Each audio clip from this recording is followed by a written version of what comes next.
I know it is a bit weird. Everything feels weird today, though, and I don't know why. I thought it was just me, but... Have you been smoking? Everything feels so weird, man. I can, feel my eyes. No, it's the massive amount of shrooms I've been taking. I swear there's this echo in the room that only I can hear. What was that impression of Jimmy Carr? What the hell? Have you never heard my laugh before? I have, but I feel like I've only just noticed that you do that. We should start, as we always do, with follow-up. And there is one piece of follow-up. Someone on the Reddit in the last episode asked you, Ryan, what you think of virtual reality in the classroom. This is great because normally I do the Reddit thread, and when I don't, I forget there's a Reddit thread. So I hadn't seen this question until last night, and it is a great question. This is kind of a half-formed thought because it's the first time I've even really considered it, but I'll have a go at a coherent sort of opinion. I think VR would be great if it can match the level of interactivity you would have with a physical item. But even then, I kind of wonder how much is lost, especially in multisensory learning terms, by not having that physical sensation.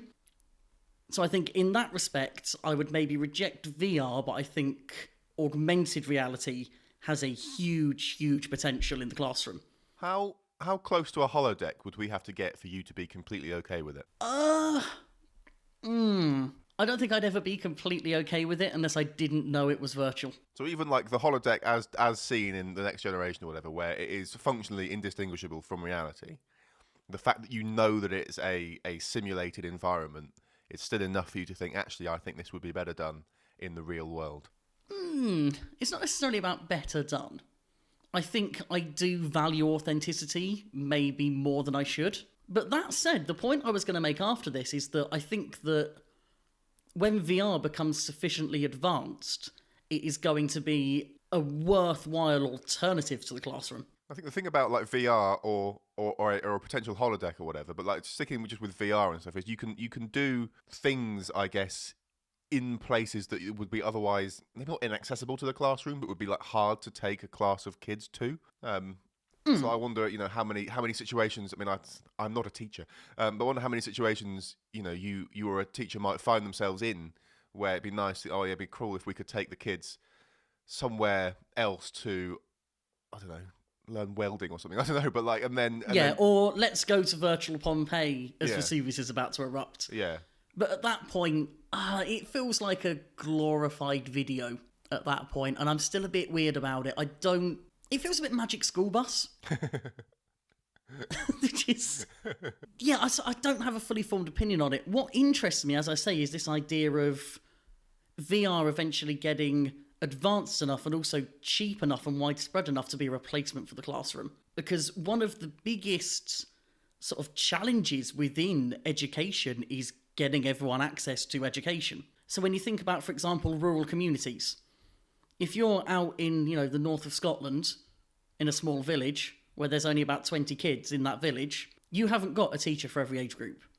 You're lumping kids together as best you can and trying to teach all of them at once. If you can get the hardware into homes and get internet connections into homes, which, in my vision of the future, is not a challenge, you can suddenly have those kids with specialised teachers for their age group accessing the same standard of education as everyone else.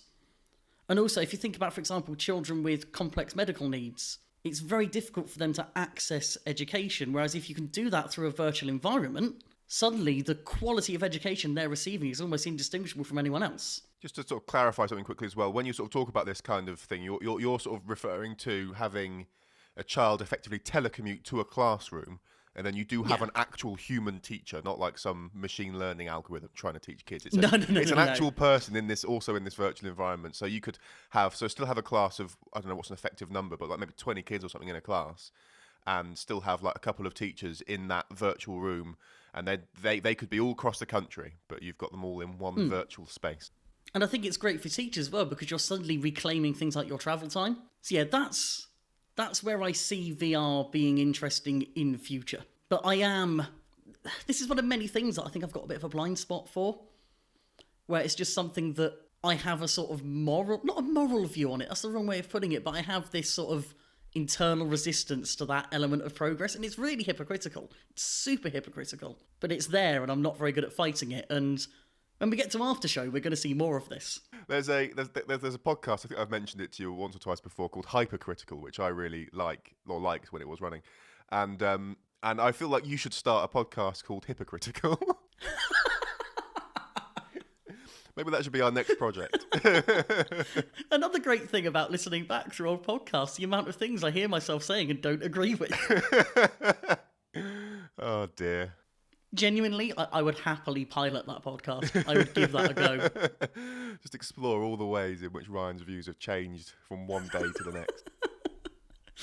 I'll let you go back through previous podcasts, compile a little sort of highlights reel for me to listen to and sort of analyse on air.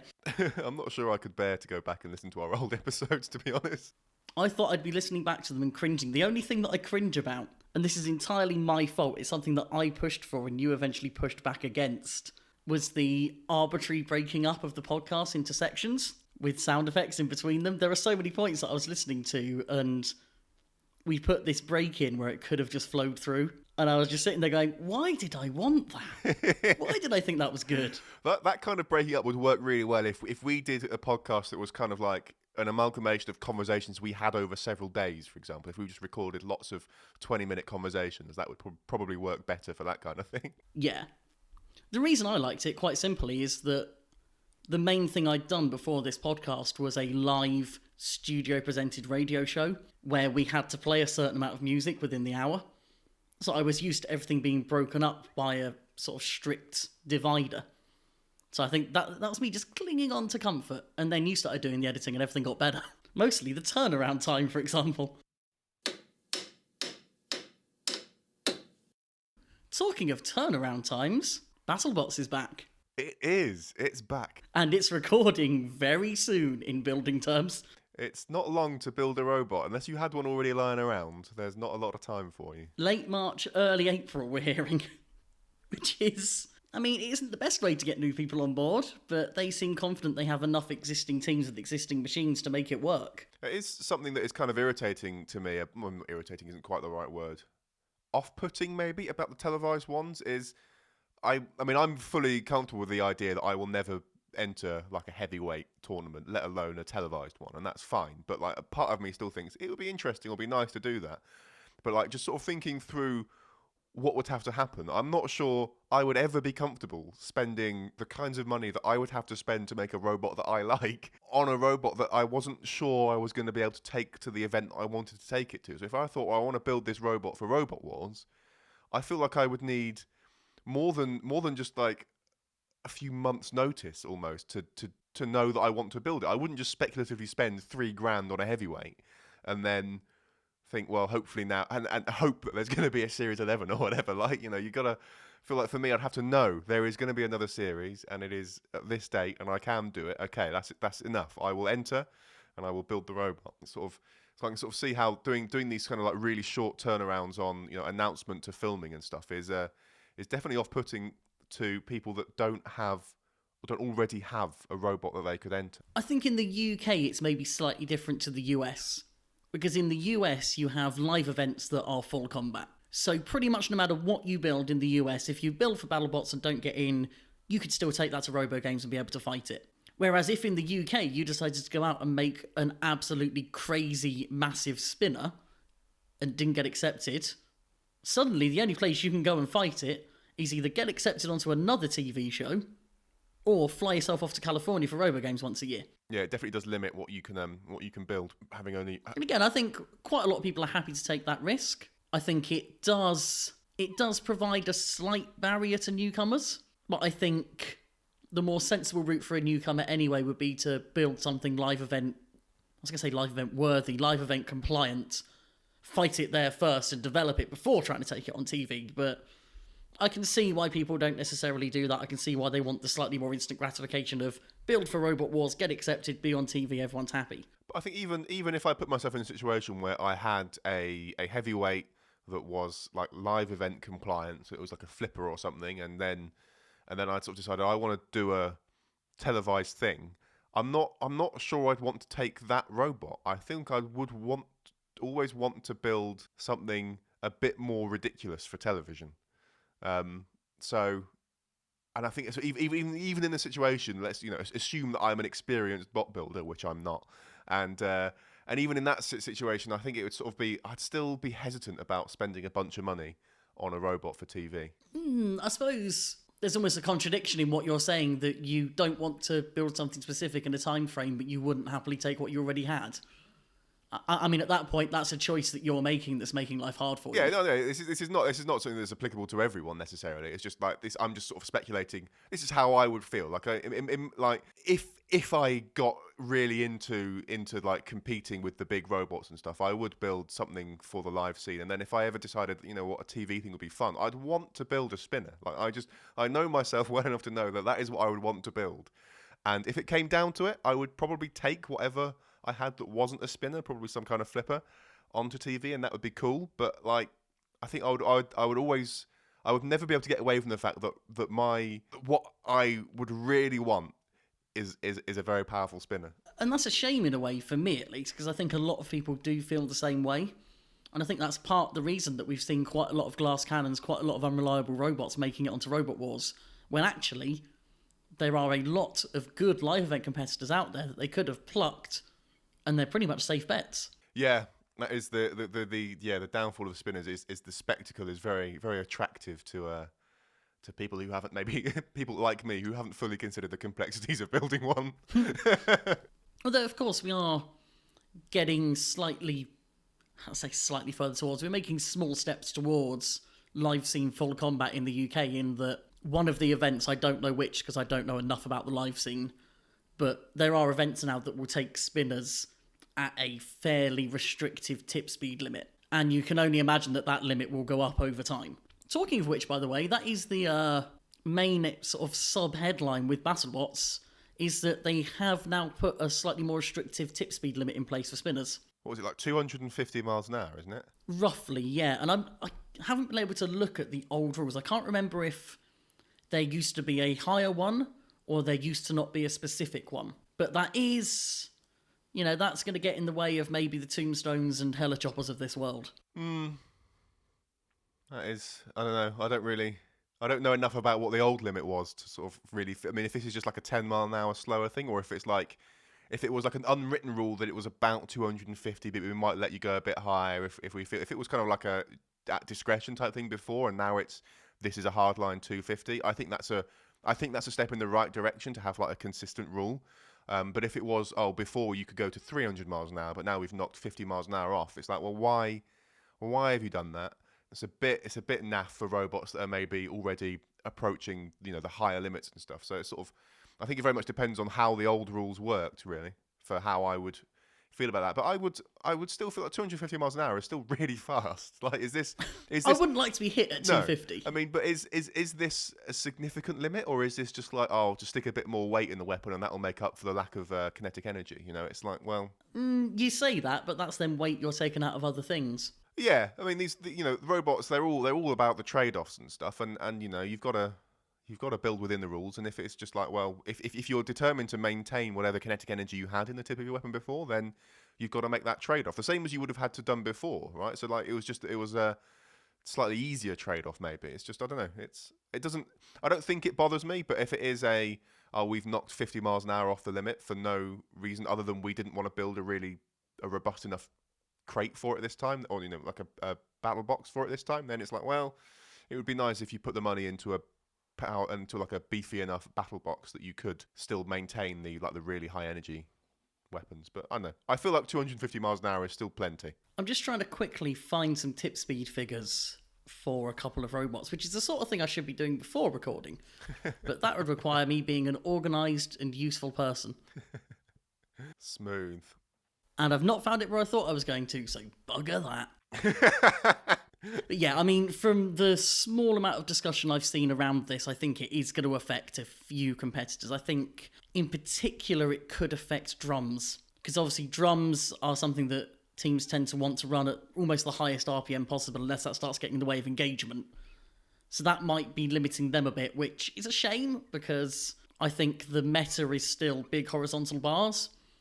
And I like the idea of drums being there to challenge that, But if it's for safety reasons, it's for safety reasons. That's not something you can really argue with. Well, it depends. It depends what causes the safety reasons. If it's safety reasons because they cannot safely do that, like if in terms of there's no reasonable way of doing that, then so be it. But if it's like, oh, we didn't want to spend the extra $5,000 or whatever, I don't know how much it would be, but if it's like I love how you just plucked a number, and then I that thought isn't even that much. 5,000 probably is nothing. But you know what I mean? Like if there's a number that I feel like there is a number there's like a crossover point where it's like I feel like a really big TV network should be able to find the money to build a safe enough arena to get a more exciting competition, but they're not quite willing to do it. There's that threshold, and if they're in there, if it's not safe because we're not willing to put the money in to build a safe enough arena for it, then it's a bit naff to me. Whereas if it's like, well, it would actually cost $5 million to build an arena that could hold that, then it's like, well, that's $5 million is a big number. I love how you're just having this discussion around numbers that you've made up. Well, I just ignore the specific numbers. I'm just saying, there's if it's orders of magnitude more expensive to do it, then whatever. But if it's just like that, do you see what I mean? Though there must be this crossover where the audience is going, you could probably afford that. Why haven't you? Whereas the network is going, we don't want to afford that because that'll eat into our bottom line. Therefore, we're going to impose this limit because we're a bit too cheap. And it's sort of like if they're in that crossover point, that's a bit rubbish.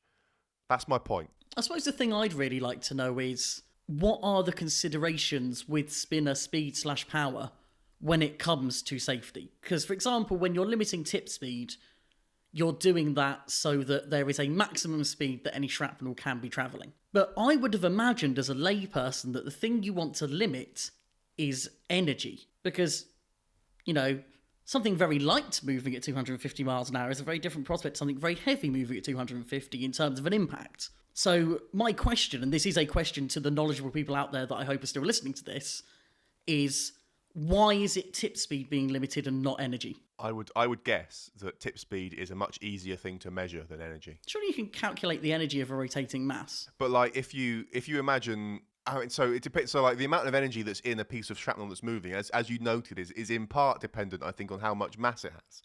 So it's like, well, now you've got a variable. You've got to assume that the largest chunk comes off at whatever speed. I don't know. I feel like tip speed is a much easier thing to be like. We can really quickly and easily measure that, and we know that based on that thing and the biggest thing that's likely to come off, that's it's a close enough approximation to energy that's easier to do just logistically rather than sort of having to do potentially complex models on every possible thing that could fall off your robot and checking that can never exceed a certain energy limit. I agree that it's easier to measure. The question that I want an answer to is, why is it a more useful measurement, or is it a more useful measurement? I'd be curious to know the answer. I suspect it is entirely logistics. I genuinely think it's just because they've got to check a lot of robots and they want to do that in a reasonably quick and efficient way. And if you've got a number that you can easily measure that you can do you can approximate that to an energy value, then that's going to be probably what you're going to want to go for. My feeling is it would all be a calculation anyway. I don't quite see how you're like putting a speedometer on the tip speed of something. You're going to be working out, its radius and its RPM.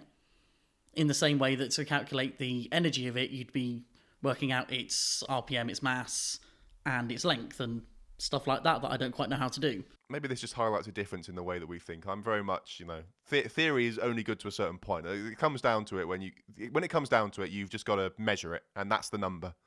And it's like, well, this thing could, in theory, get to, you could have a weapon that, in theory, might be able to get to like 260, but actually, whenever we've measured it at full throttle, it's got to 249 or something, and therefore it's fine because the atmosphere is getting in the way or something like that. It's just like measurement is the answer. Theory is an approximation, really, in general, in the real world. Point mass in a vacuum. Exactly. Anyway, yeah, answers on a postcode. Postcode? Answers on a postcode. Other key stuff to look at, I suppose, is that it's now on Discovery rather than ABC, which hopefully will mean it's less crap. Sorry, more scientifically rigorous and more fair as a competition. And we know that we think we have confirmation that Farouk is coming back, which pretty much guarantees it's going to be half decent. Excellent. Another big segment of his stuff that I could just skip. Well, no, that depends. If he's the only one doing the intros, I'll watch it. But if he's doing the third intro for the robot, I'm going to skip it. Oh well, do you want to report on your ant weight progress quickly? Yes, I have. I have been. We've been threatening to build ant weights for ages, and was it last episode or maybe was it last one where we sort of like had ordered some parts, and parts have arrived, and now I have built a little 4-wheel drive thing on some foam core. I have built the foam core robot. Oh, that was on phone call, was it? Yeah, because that's what I had lying around, and it's really easy to cut. So I just did that. So yeah, so I've got it. So I've got the 4 motors and the speed controller receivery thingy and 5 batteries because they were really cheap to budget buy 5 of them, and a transmitter. And I bought the what did I buy? I bought like the Divention thing, the Devo 7E, as recommended by the Nuts and Bots website. I went through the process that they have out on there for flashing it with some weird custom firmware thing, which feels a bit weird. Reminds me back in the days when I had an Android phone and rooted it. Just like flashing obscure software that someone else has written onto this thing. But it's cool. It works. I can drive it around. I've done all the trimming and stuff. So it's cool. The next step for me, I think, is going to be to figure out what I'm actually going to build out of, because obviously foam core is not the answer. So I've built it and weighed it, and I've got, what is it, like 70 grams left, I think, to do a weapon and armor. So You say that foam core isn't the answer. I still maintain that foam core could be the answer. Or it could be an answer. I'm not building an outway out of foam core. It's not happening. Why not? Because it'll just get destroyed. Like, I want to build a robot that stands a chance of winning something. Okay, I have seen ant weights win fights made of cardboard. Yeah, but are they gimmicky robots? Because I No, saw they seem like decent wedge flippers for the most part. because I saw a robot that's like it comes out in a cube, and then the drone thing, which is awesome, takes Yes. off, and then it just wins by being a gimmick because it just gets under the robot and drives it around. I don't know. Like, I don't want to build something like that. I want to build a reasonable robot. I don't want to build it out of foam core. I would like to build it out of something a bit more proper than foam core. And I've been looking on eBay, and you can get sheets of HDPE and ABS and polycarbonate or aluminium and even titanium for reasonable prices on eBay. So which have you ordered? All of them? I haven't ordered anything because I really don't know what I want to do, because I'm quite limited in what I can do with tools and stuff. So what I'm leaning towards at the moment is building like the chassis bit, like the base of the robot, out of ABS, because I feel like that's the area that's going to have the most complexity in terms of the cuts I'm going to want to make into it and stuff. And I think that's probably the easiest for me to work with hand tools, because that's all I have access to. And I think I understand how you can solvent weld it together and stuff. So like I feel like I have some sense of how to work with ABS. I look forward to the person telling me that solvent welding is a terrible idea. Or that ABS is a terrible material? Well, I initially thought is ABS a terrible material, but like a lot of ant weights are 3D printed, and I think one of the most common filaments for 3D printers is ABS. So, and I'm pretty sure that the ones on the Nuts and Bots things, they're printed in ABS. So I feel like that's a fairly safe thing to do. And then it's a question of like the armor bit of it, like the outer shell bit of it. And I think I want to build it out of a metal. I want to have a metal robot. So I suspect the answer is going to be aluminium, because I can't imagine that titanium is easy to work with hand tools. So I think I'm In low enough thicknesses, you could probably go through it with tin snips. yeah, maybe I'll have to sort of like do a bit of digging around on that kind of thing. But aluminium or titanium, but probably aluminium. To do the shell is what I'm leaning towards, and then I've got to figure out how to actually put the weapon in. What I'm most struggling with is trying to understand where on earth I'm going to fit the weapon, like all the mechanism for doing that. Well, that's because you've chosen a complex mechanism of a 4-bar lifter. Yeah, I have. What I like is this is me doing everything I can to simplify things. I'm trying to build. I've keep stepping back my ambitions, and I feel like I've stepped it back far enough, and it's still more complicated than I thought it was. Again, it's about what the aim is. My aim is to build something that works and might reasonably win a fight rather than just fail to lose one. You see, I've been watching, as I always do, this isn't a new thing, I quite like watching outweight videos just in general. You'll tend to get a whole tournament uploaded as a 2-hour thing. And the thing I've sort of been thinking when I've been watching those this week is maybe these things aren't as routinely destructive as I've been giving them credit for. I've been really, really worrying about making something where the expensive bits aren't going to get broken. But to be honest, most fights are ending with something in one of the pits anyway. So I'm kind of feeling that I can step back my cautiousness on design, because I was fully planning on throwing basically all of my weight into armour and just making sure that I came back with something that still works afterwards. Whereas actually I think you can get away with relatively little. So something that I'm seeing a lot of builders seem to be using is sort of 1 or 1.5 mil polycarbonate, which seems to be plenty. And I think the times that something is getting really smashed up, it is basically a weapon getting a good bite that would probably have gone through any of the materials available, because the power to weight ratio of the sort of weapons you're using is so high. You know, a little sort of brushless outrunner or something is so immensely powerful that if it gets the chance to rip anything that you're making apart, it will. So I'm kind of thinking that maybe I can be a little more adventurous, let's say. So I'm kind of considering going down the almost terahertz approach of really heavily armour one place and then rely on driving. Or, more likely, rely on backing into a wall and staying there. I can tell you right now, driving robots is so much harder than I thought it was. So much harder. That was going to be my next question. How controllable is this thing? This thing moves, like, it rotates so damn fast. I did tweet like a video of it and stuff. I have a lot. I mean, I've always had respect for the people that drive these robots well, but like it is not as easy as I thought it was. But they move. They really move. They're pretty quick. I mean, mine's like mine. So what I noticed is that I suspect the 2-wheel drive ones spin a lot faster. They're probably a bit more. You have to be more gentle, I think, with the control input on the rotation, probably with it, or just get used to the fact that it's very twitchy. The 4-wheel drive thing I've got, because it's got like the 4 contact points it provides a bit more resistance, so it does take a bit longer for it to spin. Because when I was doing it, I sort of built up to 4-wheel drive. I just had the 2 wheels on it to begin with, just on a sheet of foam core and spinning that around, and it was like, how on earth can you ever target this at anything? Like I'm trying to think, like the flippers that you see that are just like 2 wheels on the back and then a wedge. It's like how the fact that they can point that somewhere and go there is just astonishing. That's just ridiculous. So yeah, the 4-wheel drive I think makes it more controllable, which is nice. It's a happy side effect of doing this, or an unexpected side effect for me. Why not just get motors at a different gear ratio? That would have been an option. I forget what the options were with the motor when I was shopping for the motors, but this is one of those things where, in hindsight, if I had an option, the slower ones may have been worth it. But at the time I was buying it, if there was an option, I would have just gone, bigger number, that must be better, and gone for the faster one. So, you learn these things as you do it. That sounds like you. Yeah. Go big or go home.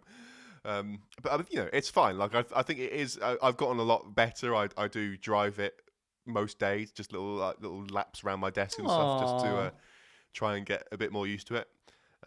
Have you taken it into work yet? I've not taken it into work. I have no plans. Lunchtime driving practice. But it's not like no. I try and go on a walk at lunchtime. Set up a little obstacle course in the office. I'll see if I can encourage others to build these things, and we can have a little, not like combat things, but like the assault course competitions. Are your company into like team building activities, like corporate away days and things? I mean, it's a very not particularly. I mean, we do socials, like social things, like in the evenings we might go bowling or something. Or I think someone's trying to persuade everyone to go to like an indoor trampolining place. So that shouldn't be a hard sell, but okay. No, it's funny. Like, there's a sign-up sheet, and you can so the place where I work, the division is in age of people is quite funny, because there's a lot of people that are like just out of uni. And then there's a handful of people who are like, like the founders of the company that are significantly older. And maybe significantly was a bit harsh. I'm sorry if you're listening.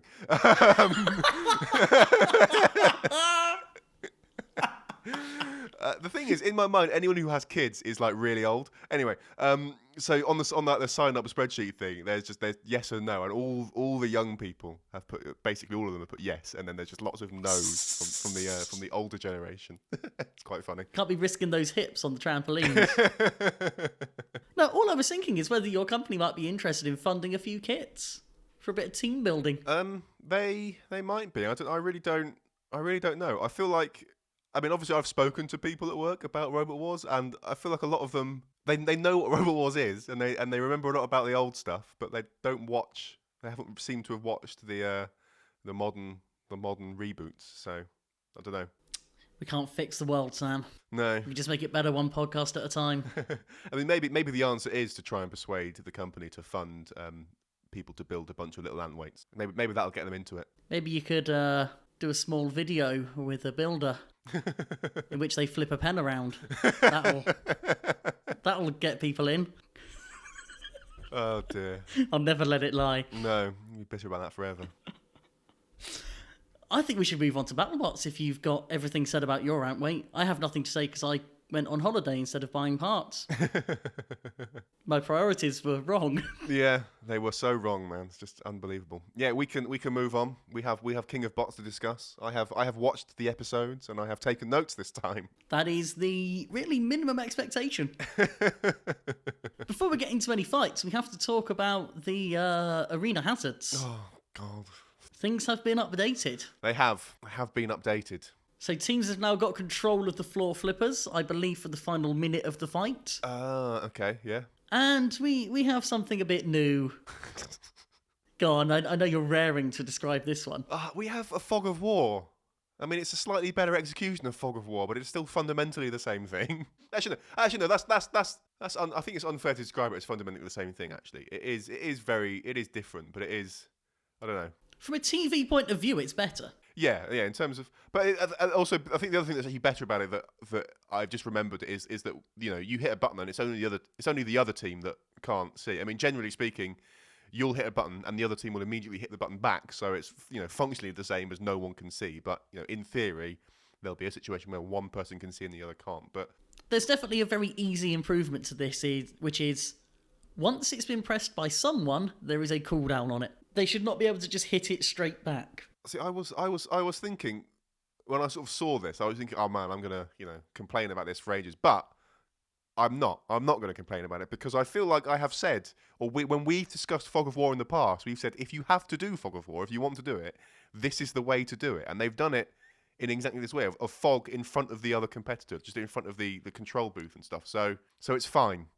That part of it I like. I just wish it was triggered in a different way and they didn't have this problem, like we said, of you do it to them and they do it straight back to you, so everyone's in the same boat. It's a better execution, but it is a far from perfect execution. I mean, the perfect execution is to not have it, but given that it's there... No, I wouldn't say that. I think it has a tactical usage, especially in this form. I think it really could be used to turn a fight. I'd like to see it triggered by something in arena rather than just pressing a button that's next to you. I'd rather the robot had to work for it, but it's something.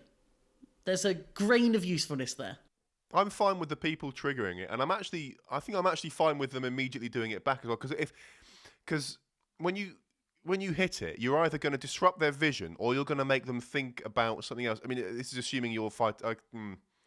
When you're controlling, when you've got a group of people there and you've got one robot, who is allowed to press the button to trigger the smoke? Is it only the person doing the driving, or is it a team member that could do it? Anyone on the team, and that's part of the problem I have with it. It disadvantages lone builders. Yeah, I was going to say, if the only person that was allowed to do it was the person or a person that was controlling the robot, they'd have to take their hand off their transmitter to do it, and I think that would. I don't know, you can whack it with an elbow. Or whack it with an elbow, but either way, it's splitting your attention a bit, which might be, that in itself might be enough to for you to get an edge. If you can cause your opponent to have to split their attention, then that might be all you need. But yeah, I mean, in its current implementation, then yeah, maybe you should have a cooldown on it or something. But it's it's fine. I'll live with it. It's not as invasive to the televised experience as the Fog of War in Robot Wars.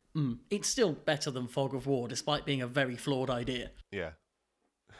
So I suppose having got that out of the way, we should start with a fight where it doesn't get used at all. Inspector versus Whirlwind. Yeah. Champions-elect right here. Spectre is just... I want to find a flaw with it and I can't. There's not a single thing on that robot that I look at and think that is a weakness. Is that so? Okay, tell me the weaknesses. I mean, I've got to think about it now. So it is a very good robot, but I'm not going to go so far as to say it's flawless. But it is very good. I mean, Last time I said we haven't seen it tested, I think this was more of a test in that it was up against something that could do it a lot of damage, and they've shown what we already knew, really, which is that every crusher is also a control bot. So even if they're not getting in and doing big damage by crushing something, they can take control of a fight, and they've got the drive power and the driving skill to make the most of that. The wedge they've got on there is super low, because obviously a crusher is only as good as its wedge. The pushing power it's got is absolutely mad, and I think they're also, as a team, very good with the strategy. Yeah, they were straight in on that fight. There was no messing around. They just went all out straight away on Whirlwind there. Whirlwind is the kind of design that a crusher is going to struggle with most. Okay, it's not the best version of that design, but they still got past it. The only robots that I could really see giving them a huge problem are something like Megabyte. Yeah, the thing that I'm missing from Spectre, that I really hope will happen, that we'll see it, is the the slow inevitable crush and pierce from that weapon, and like it went through. It seemed to go through Whirlwind quite easily, and I'm not sure if that's just because Spectre is just inconceivably powerful, and it did actually just go through really heavy armor, or if it's just because Whirlwind maybe doesn't have the strongest armor. It's hard to know. I want to see it. I want to see Spectre crush a robot that we know has strong armor and that makes it look hard. I really enjoy seeing this sort of like that inevitability of a crusher just slowly destroying you. I don't. There's something very satisfying about that. I feel like the Joker when he's describing knives. It's much more satisfying to see a slow destruction of something.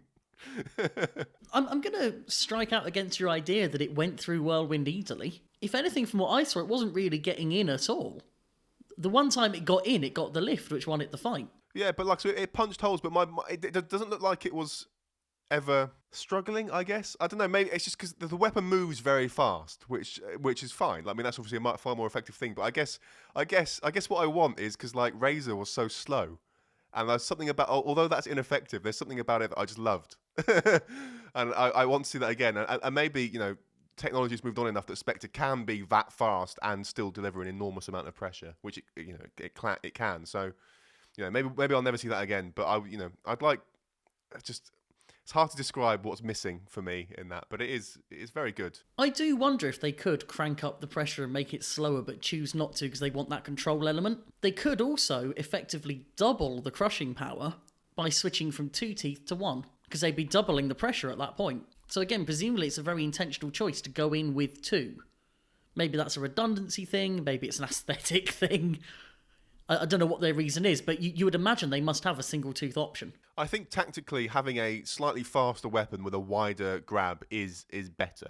Definitely. I think a single tooth thing that can pierce anything but takes forever to do it is a less competitive robot than Spectre is, because it's got that control element and can exploit that really well. Then tactically that is the right decision.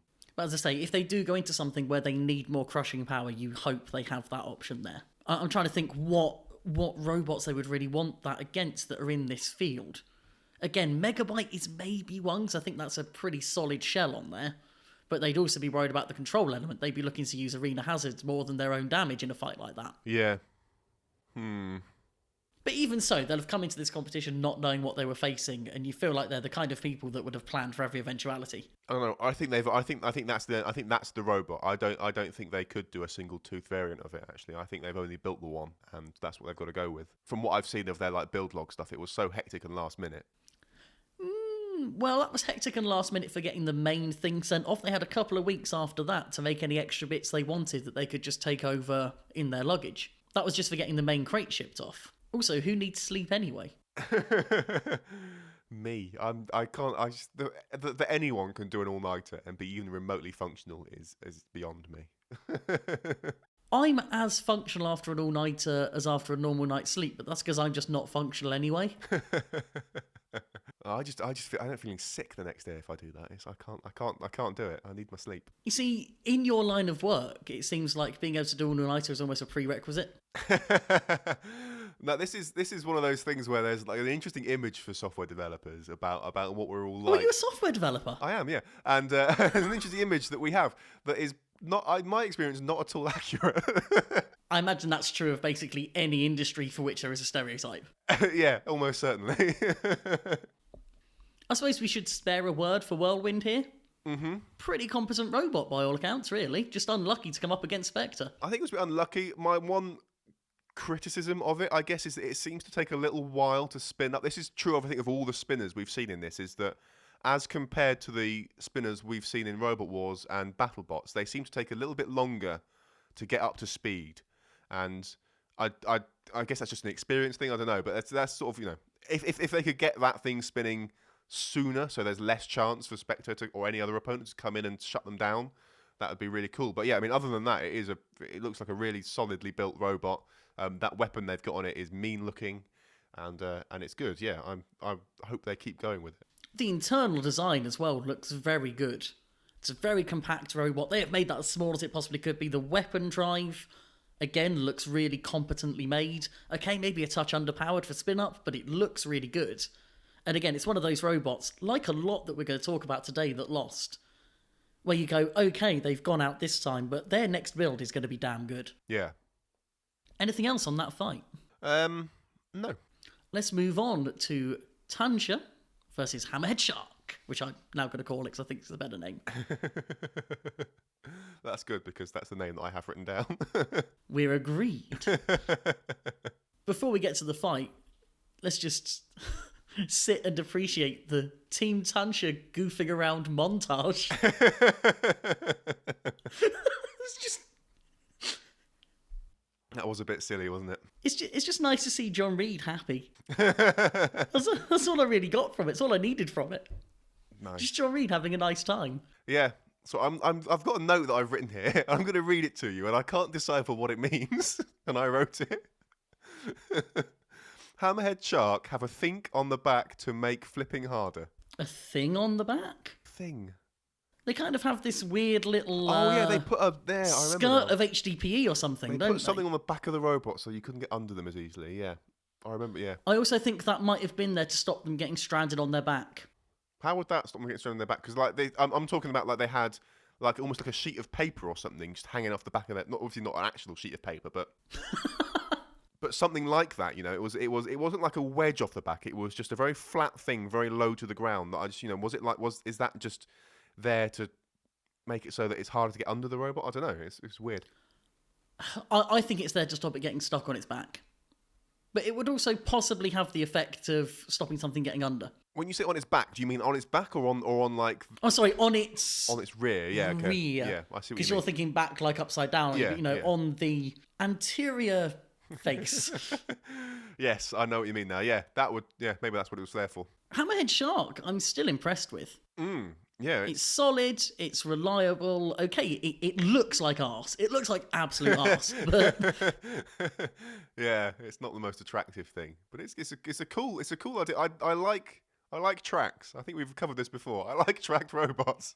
The meta seems to have decided that tracks aren't viable, but I really like them. I feel like they have a sense of purpose. Anything with tracks on has that sense of purpose, where it's not the quickest, but it will move in that perfectly straight line. It will track nicely, and you just feel like nothing's going to stop it when it gets moving. Yeah, it's always satisfying. Something that you slow and unstoppable is always very satisfying. They're also a team that we saw try to use the smoke to good effect. They sort of hit that immediately to try and get their weapons spun up. Of course, that's completely pointless because it just gets done from the other side and everyone's in the same boat. Although I suppose they're still spun up at the end of it. Yeah, they achieved that. It could have been a disgustingly short fight. It was so close, wasn't it? They almost managed to win, and Tansha almost managed to win in the same way twice. And in fact, I was so confident that they were going to win. I even have a note here saying Tansha still haven't really been tested, and that proved to be less true. But yeah, it was very, very tense, very close, very last minute. I feel like that Hammerhead got away from being like wedged on the wall there. It was pretty cool. Did I sense you were trying to call shenanigans there? On what? On them? On the last second nature of them getting down. No, I mean there could well be shenanigans. You know, Oh, I'm reliably informed it's not. yeah, So I don't think it is. I've got no reason to believe that there are shenanigans being done here. So yeah, it was just just happened to be last second, and that's fine. That's allowed. That's why you have the countdown. very true. And again, it's good to have it being done. This is something we kind of covered before, but I still really like this idea of having a human there doing that countdown. Yes, it is. It is cool. One other thing I sort of noticed in this fight during the fight is there's a couple of times when Tanshi was like on its back, and so when it self rights. So we've heard like Eruption talk about having two levels of flip, right? There's like a lower power one that he presumably used for self right, and then a high power one. And it seemed that either Tanshi doesn't have that or wasn't using that, or maybe their low power one is still ridiculously powerful because they throw themselves really high and sometimes do like a complete flip. And there were a couple of times when they were trying to self-right and they were in a corner facing like such that if they almost flip themselves out of the arena trying to self-right, you know, it's sort of like I was genuinely thinking, man, if they're not careful, they're gonna be on their back and they're gonna throw themselves straight out. I almost wonder if there's an element of showboating with that. Because from what we've seen, it does seem that they have the ability to do a very low-powered lift, unless that was a fault in the system. But it seems like they have that ability. I do wonder, especially with Gabe controlling the weapons rather than John, whether he would go, let's go for a big one, why not? And if that was the case, it's almost cost them here in terms of gas capacity. Yeah, it's John that's saying at the end they only had like one flip left or something. They used everything. Oh, I love that interview. Why? For the term, boof. That alone, beautiful. Absolutely beautiful. And then, poof, they're out. In fact, the British teams have given us some good phrases in general. We had a Nargalator from the Spectre team as well, didn't we? Oh, yeah, no. That's a good description for what that thing is. I really want that to be the official or translated term. Yeah, I was always referring to it in my head as the corkscrew just because that's what it, is in many ways. But yeah, Nargalator. I've kind of been going for auger in my head. That's about the best I could get. Yeah. Or the big ineffectual drums, although they're not actually that ineffectual. But that counts as a drum, does it? Interesting. Ooh. There's not like a speed requirement for it to be a drum for you. I mean, it does have a consistent cross-section, and its width is larger than its diameter. Yeah. So yeah, I think it meets my definition of drum. But are they round or are they hexagonal or something? Hexagonal, but that's still a consistent cross-section. So what? I've got to test the boundaries of this now, right? So you've got a prism that's got a hexagonal cross-section, and that's still a drum for you. If you made that a pentagonal cross-section, is that still a drum? Why not? And then a square consistent cross-section. Consistent cross-section. And then you've got a triangle. Consistent cross-section. Okay, but now you've got a flat thing, and that's not a drum anymore. Or is it still a drum? If you imagine like the egg beater on Hobgoblin or something. I was going to say, I look at egg beaters as being slightly different, but that's mainly because of the hollowing in the middle. So if you imagine Hobgoblin's weapon, but without the hollowing in the middle, you've just got a flat bar that you're spinning. I think that's still a form of drum. I think that egg beaters are a special case of a drum because they've got more in common with a drum than they have a disc. Oh, I love that you can just spin a sheet of something and that's a drum to you. That's ridiculous. That's what that is. That's ridiculous. Well, it's about the sort of the axis of rotation at that point, isn't it? Because if you did that differently, it would then be a bar. Oh dear. There's always a bar. The cut-off point for me is pentagonal. If you've got a long square that you're rotating. Pentagonal. Well, I mean, surely square would be. No, that's too far gone. That's too far away from a circle. That's not a drum anymore. That's something else. So is Minotaur's not a drum because that's not a circle? What shape is Minotaur's? Well, it's an asymmetrical shape. Well, yeah, okay. Well, there are complexities. Sort of teardrop shape. Complexities. Or does having curves on it make it a drum for you? There are complexities and nuances that I haven't fully explored in my mind yet. But yeah, I'm amazed that you would count a bar that you're spinning along a different axis as a drum. It would be a stupid drum, but it would still be a drum. And it wouldn't be a pseudo drum like stupid Hypershock, Pulsar, and all the other degenerates out there. Degenerates? That's a bit harsh. Where were we? Oh yeah, Tansha. Yeah. One thing I will say, lots of mistimed flips. It isn't necessarily the easiest flipper to use. I think there is perhaps a slight aesthetic overfunction in that respect. which isn't necessarily a bad thing because it still does function. Yeah, it still does very well. I guess the front of it is the bit that's sort of like really form over function, and it's probably a bit harder to get that under a robot, I would have thought. It's very reliant on you having a good drive on them in the first place. Almost in the same way that a front hinge is. But again, they're managing to get people out of the arena, so they're obviously doing something right. Yeah, they did well. Interesting to see that they repainted it as well. I assume they're gonna repaint it after every fight. Can't have it going in looking anything other than shiny and perfect. It's a very high maintenance robot. It really is, yeah. The moment you paint it white, you've got to keep repainting, haven't you? Yeah, maybe they should hire the people that keep repainting the Golden Gate Bridge or something. But they never stop repainting that, do they? No, they don't. Which cracks me You up. can't really have someone in the arena just touching it up every time it takes a hit. It's fun. You just put in a little mini bot with it, and the mini bot's got a little paint With a paintbrush! with a paintbrush on it. I would be okay with that. Or like a spray gun of paint or something, you know. Maybe that could be an arena hazard. Instead of the fog, you just spray down the polycarbonate in front of their face with paint. Paint. Oh god, that'd be a bit harsh. Final thing I loved with the Tancha Hammerhead Shark fight was the little bit of pits footage afterwards. And this is something that King of Bots has been doing really well in general. Yeah. He's kind of showing off teams being friends in the pits.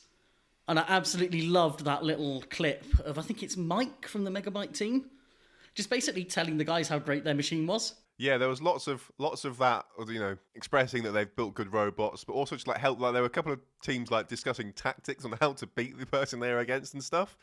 So it's like they're clearly all. It was clearly a really. It seemed like it was a very good, friendly atmosphere there, which was really nice to see.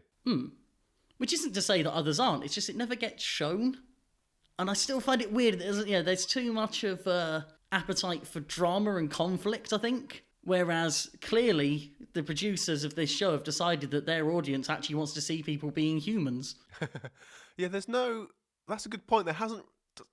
I mean, it's hard to know because I don't understand what anyone's saying, but it doesn't seem to have been any like weird drama or like, you know, there doesn't seem to be an obvious like bad guy there or anything like, you know, you've got like, you know, in Robot Wars and Battle Bots, then, you know, you end up with teams that maybe play up a role of being a bad guy or something, but there doesn't seem to have been that from what I can infer from what's going on. But so yeah, it's really nice to sort of see people are just being there, having a nice time and being friendly, and then going and destroying each other's robots. Ooh, accidental segue into Grill Judge versus Crossbow and Shield.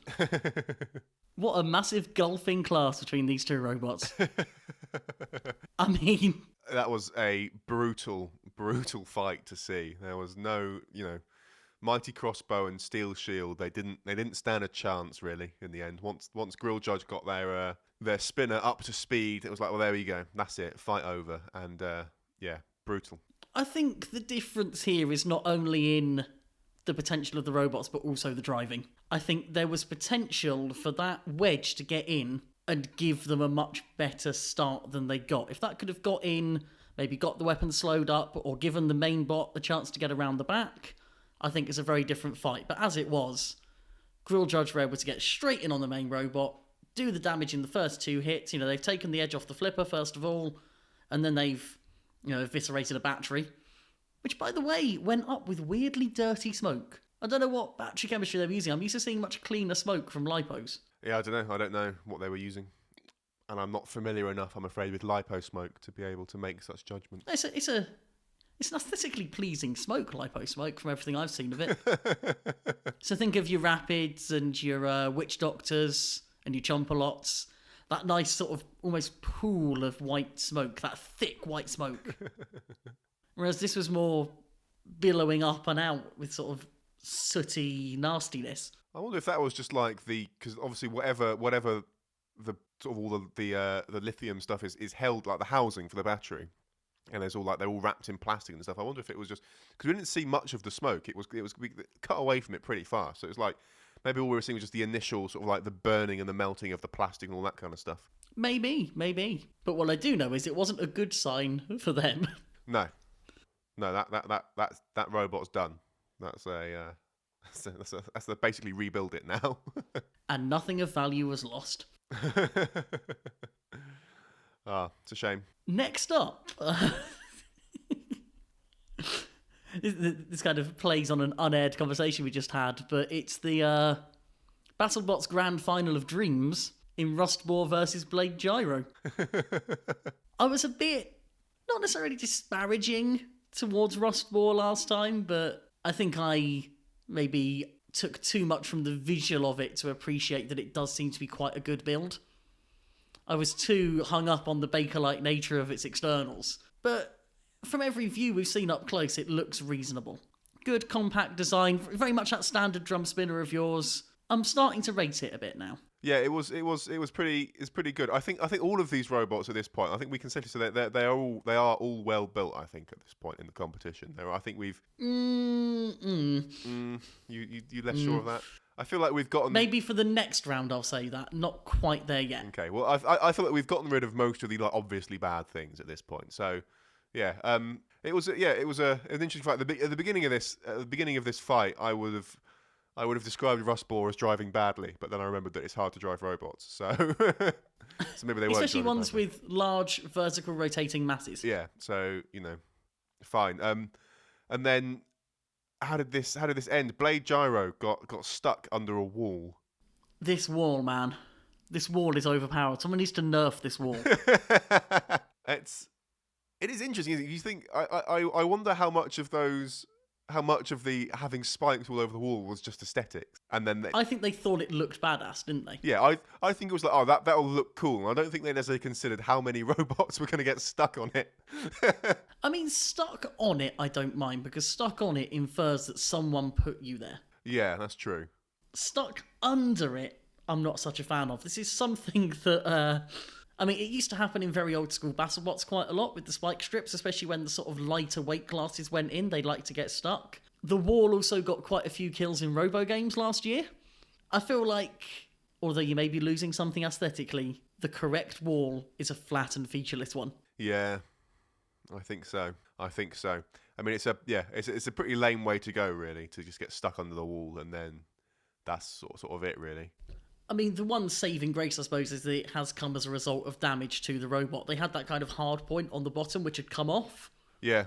Otherwise, it wouldn't have got under there in the first place. It wasn't too bad. What do you think of the power that was in Blade Gyro's weapon? Because it hit something. Either I can't remember what it hit now, the opponent or a wall or something. But it hit something, and the weapon seemed to stop very quickly. Like it didn't. Yes. It felt like it I have didn't exactly the same note. Yeah, it felt like it didn't take a lot to stop that weapon. So it's like, I wonder how much power is in that thing. And this, I sort of referenced this earlier with the long spin-up time of other spinners and stuff. It's sort of like, are these spinners just not quite as powerful as the ones we're used to seeing? I mean, this one spins up reasonably quickly, which immediately makes me think it's not got that much mass in it. It's also got a lot of big holes drilled down the bar, which makes me think that they've had to strip weight from that. And I feel like they have had an opportunity to decide between something long and light and something shorter and heavier.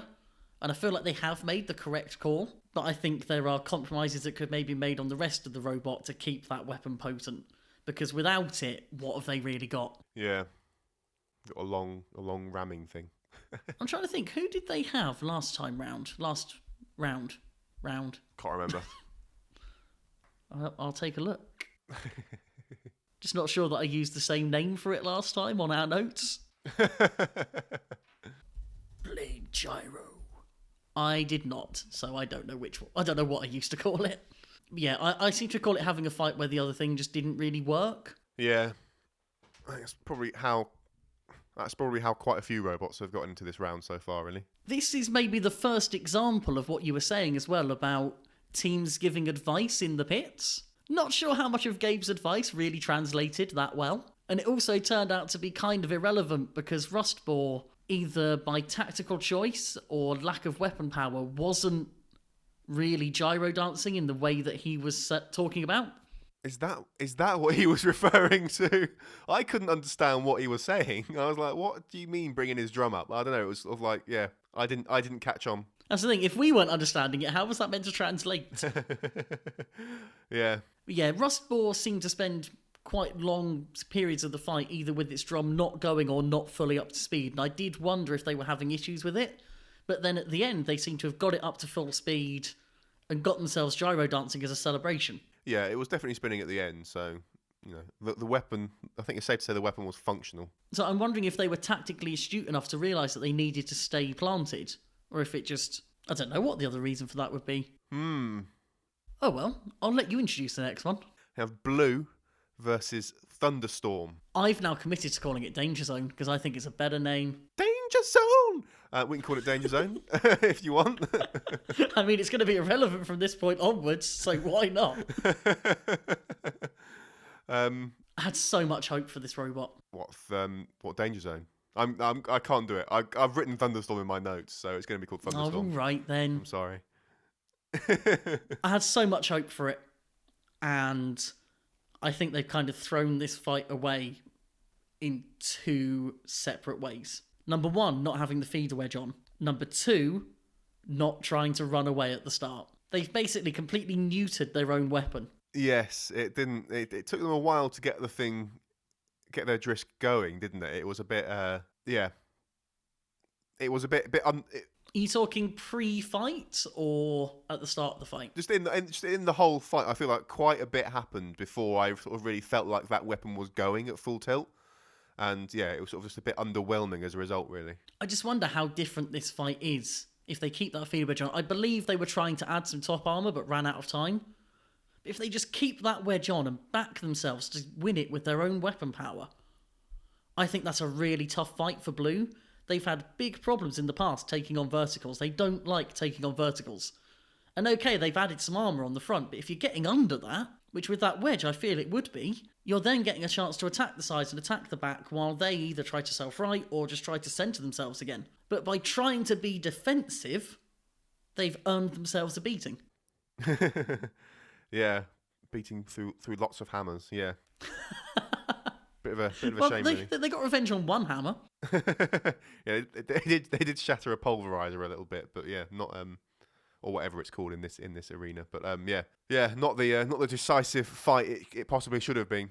But I'm happy that we get to see more of the Omni wheels in the future. I'm just grateful to see any more of Blue that we can get.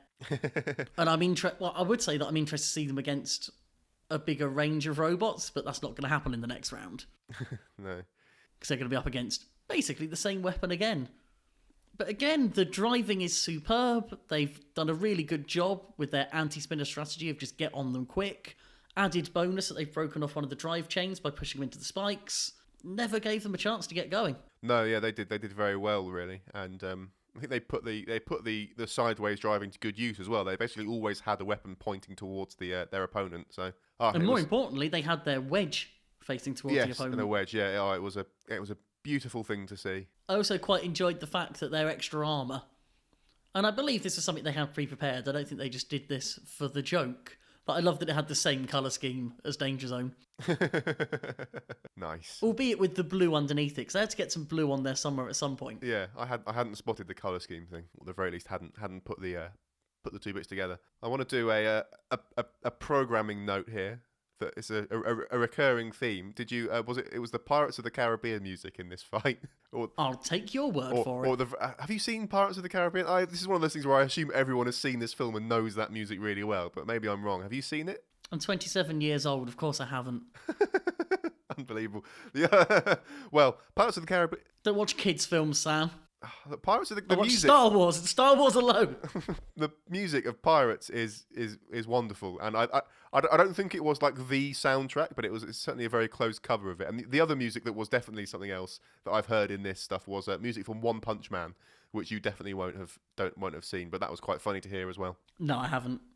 Something I've noticed is that the music that was used on the first, or at least one of the early King of Bots trailers, seems to be used by basically every other Chinese trailer I've seen since. Because as we know, in China, copyright isn't necessarily a thing. It's certainly not treated in the same way that it is in other parts of the world. Yeah, that's quite funny. It was the One Punch Man music that really cracked me up. That was a really, really surprising thing to hear. What robot were they using it for? I think it was in like the first episode, and it was the music behind the VT of one of the people. I forget which robot it was now. I'm just wondering if they did it, because there was one that was Armoured Steel Fist. I was wondering if they went for a bit of a joke there, albeit a joke that may only work in English. Yeah, maybe. I honestly can't remember which robot it was from. Maybe I'll have to go and rewatch that and tell you next time. But it was just quite funny. That's like, that's not when because when I sort of like heard that they're using like music from films and stuff, I sort of thought, well, we're gonna hear Batman at some point, and I think we have. We're probably gonna hear some big like Inception horns, and we're probably gonna hear pirates and stuff like that. So it was quite surprising to hear One Punch Man, which is some anime thing, which I doubt many people have seen. But you should watch it because it's really good.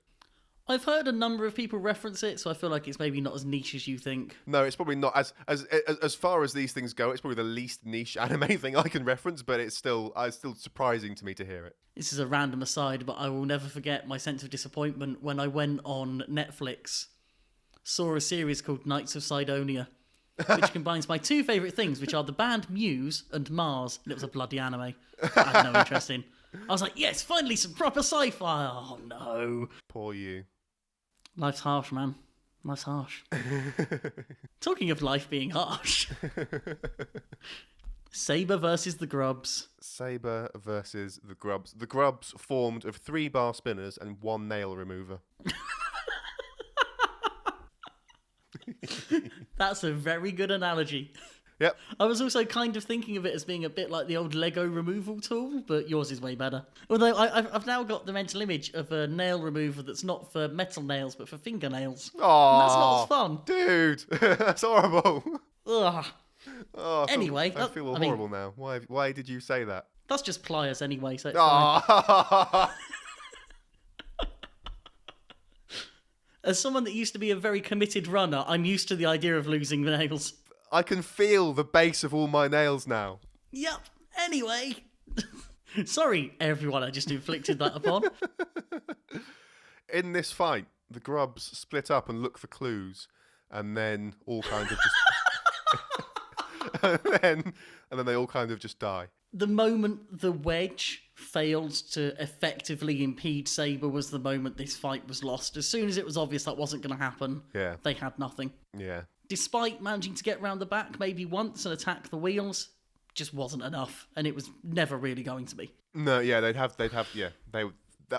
they would struggle to win that fight, and they didn't manage it. It's a shame because I do still like the multibots, but we still got a couple in, I suppose. Yeah, it's fortunate for you that you like them. Carry the flag. There are many more to come. Not that many more to come, really. Well, I suppose many more in terms of the number of robots, but maybe not many in terms of the number of teams. Well, yeah. So that brings to an end episode 4, straight on to episode 5, because why not?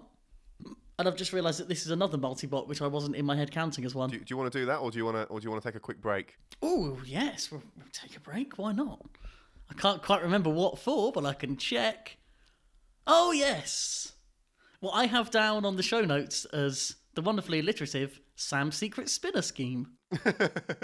Which, if I had time and energy, I would definitely make a jingle for. Oh, well, alas, there will be no jingle. Hey, if it's good enough, I'll make a jingle for it. If it turns out to be interesting enough, you can earn one. So, every now and again, a ridiculous harebrained scheme for a weapon comes to my mind, and I had one probably like a few months ago now that I've been teasing about for a while. I shall now explain to you my ridiculous idea for a weapon. Just allow me to bait my breath for a second. I'm just trying to think how I would bring your expectations down. This is a situation where well-managed expectations will be good. Imagine a railgun. I'm glad I didn't make a jingle now. Imagine a railgun but circular, right? So you've got the linear induction motors, but in a segment of a circle, and then you've got this big circular track that is the spinner that then gets accelerated around like that. So in like a normal motor, you've got this rotor, the rotor and this outer casing thing that's using magnets and magic to make it all spin and stuff, but like scale just the inner part of the motor way up to having like a big diameter, and then just have... I'm doing a terrible job explaining this. Do you know what I'm getting at? Do you know what I'm driving at? I know exactly what you're doing. You're explaining what a brushless motor is. Yeah, but like that, but bigger. and use the bit that's spinning as the weapon. This isn't a spinner idea. This is a motor idea. No, but that I'm saying already use exists. the motor as the weapon. Not so there's no drivetrain from that to a bar that's spinning. I'm saying you've got this big disc that's got. So you're putting a tooth on an outrunner, yeah? This is like every Beetleweight spinner you're describing. Oh, is it though? Maybe I've done a terrible job explaining what's in my mind. Show me a robot that has this. You're basically saying weaponize a motor casing. Well, I'm sort of saying that, but also not. I guess You're entirely saying that. What I should have done is drawn something for you. What you would have done is drawn a diagram, roughly, of a probably quite crap brushless motor. Not necessarily. It might have been an amazing brushless motor. Well, I'm sorry to disappoint you. I've waited weeks for this. I didn't say it was a good idea. You said it was... I mean, by deciding to talk about it, you've inferred it's a great idea. I've implied it. Oh, God. One of these days, you will get that right. There was a time I got it right, because I checked before I wrote the message and you didn't say anything. That's because it wasn't. Because it was right. Why would I? Why? What, do you need a prize every time you get something right? I'm just saying, some positive reinforcement would be nice every once in a while. No, negative reinforcement. I'll shout at you every time you get it wrong. I'm going to start flinching every time I try to say infer or imply. Well, as ever, the ideas that come to me are not as original as I hoped. So I'm sorry to disappoint you. Maybe I'm wrong. Maybe my understanding of what a brushless motor is broken, and you have described something fairly different, but it sounds pretty damn similar to me. Is it so? The thing is, in my mind, it's not like it's a solid disc. I'm trying to think. I mean, I haven't seen many brushless outrunners, but it's not like it's a solid disc that's got the thing inside that's spinning it. It's a, you know, like you get like those bike wheels that have got like 3 spokes or something, like the 3 big spoke. Yeah. Mm-mm. So you imagine one of those. So if you imagine carbide and replace its bar with that, yeah, and then on that wheel that you've got there are all the magnets or whatever that you need, and then you've got the sort of the bit that the other bit of a motor, I guess, just on the inside of the armor. So it's not going all the way around. It's just on the one side, and you're spinning this thing around with that. So it's sort of working as a linear induction motor spinning this wheel. Yeah, I understand. It is slightly different to a brushless motor. The analogy I'm thinking of is, imagine having a roundabout and you line up some people around half of it to push it. Yeah. Yeah, but that's the sort of idea we've got, except the people are magnets. Yeah, and so there's no contact between the thing that's doing the driving and the thing that's doing the spinning. So you don't need a clutch, and you haven't got like a chain or a drive belt that can brake. Those were my thoughts. I see what you mean. Yeah, I see what you mean. That's about it. Oh, I'm sorry. No, the reason that I make the analogy to sort of beetle weights, and I kind of picked that as just a small weight class in my head, I think this is quite common in others, is that what you will see people doing is using some kind of brushless hub motor where the inside bit stays still and the outside rotates, just to be clear what I mean by that, because I might be using the term slightly wrong. And they will then essentially friction mount that to their weapon. So they will take the sort of weird petally shaping of that hub and machine that into their weapon bar or disc or whatever and just friction mount like that. So it's kind of the same idea in that, technically speaking, there's no contact between magnet and spinning thing. Yeah, it's similar, but yeah, not quite. I'm going to maintain it's not the same thing, but my idea is different. It's not. It's scaled up. It's applied in a slightly different way, but all of the principles are the same. But mine is a legally distinct idea. Patent pending. No, okay. If anyone's listening that wants to build that, please do. I'd love to see how bad it is. Sam only requires a small royalty. If you do that, you must name it Whirlwind Phil. Hang on, that's my name. You can't nick my name for your idea. Oh, fine, don't name it's it Tropical Whirlwind Storm Phil anyway, get it right. I'm sorry. Well, my hitherto non-existent robot is very offended by you misnaming it. I'm sorry for getting that wrong. Well, disappointing segment aside then, we can... I mean, Should we move on? disappointing only in some senses. Well, I greatly enjoyed that. well, I'm glad. Moving on to the episode 5 fights. Great White versus Hunting Winds. Yes. I feel like we gave Hunting Winds a different name last time, so it's the highly unstable Hammerbot, which I still quite like. I still quite like it. I was wondering if they had if they changed the tension on the spring thing at the back. I mean, there wasn't really time to tell. No, we didn't get to see. That was my question at the beginning. I thought, will they have done that? We never find out. The other thing that I'm curious about, if anyone knows, is how heavy the axe is, because the Great White team mentioned that it's a very heavy axe, and I have to imagine that it's an unusually heavy axe, like heavier than others maybe. So I'm curious to know how heavy it was and how heavy, like Thor's axe would be, for example. One thing that I'm noticing with all the interviews with English teams is that they seem to be trying to speak in a way that will be easily translatable. So I think some compromises of language are being made in the way they put things. So I'm trying not to read too much into sort of the intricacies of what's said. Fair enough. But you may be right. It does look like it's quite a weighty head on it, at least. Yeah. I should point out, with the listening to old episodes I've been doing, there was a conversation we had, I think, about Thor, about a tungsten hammer. And this idea of the hammer staying still and the body of the robot flipping backwards instead. That's what Hunting Winds does.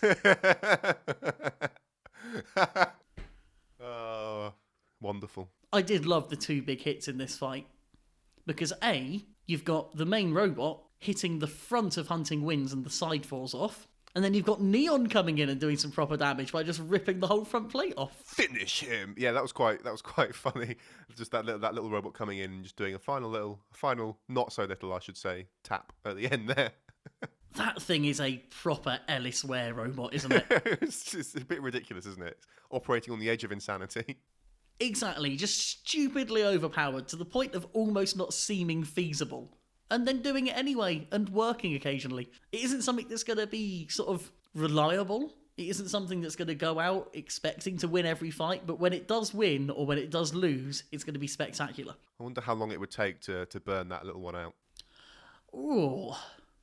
I mean, because everything's lighter, you would imagine longer. Don't know if Ellis is really going to the edge of what's possible. I feel like he wants these fights to be really short. I mean, is it even an Elsewhere robot if it finishes the fight alive? With all its motors, ready to go for the next time. Yeah. Did Ellis build it? No, Matt Gray built it. Oh dear. Really not much more to say about that. All I can say is that I really want to see Great White go further. Yeah. I love watching them. It's doing well. I've got its weapon type written down as Vertical Australia. This isn't an Australia. That was on Death Roll. This is more of a shark tooth. Oh, I'm sorry. Admittedly, it looks as much like Australia as the last one did. Yeah, I mean, they're basically the same shape. I'm not doing another world map. Oh, dear. Next up, Megabyte versus a robot that I still haven't quite decided on the official name for. It's either Knight or Shaku or Almost Spin Doctor. The name I've got written down is Cheung Jinlun. I've also seen that one being used, yeah. It's the robot with no name. It's the robot with no name. What it definitely is a robot that I rate. Yeah, it seems like a pretty solid robot. Really good low wedge on it. Drum seems effective. Drive seems good.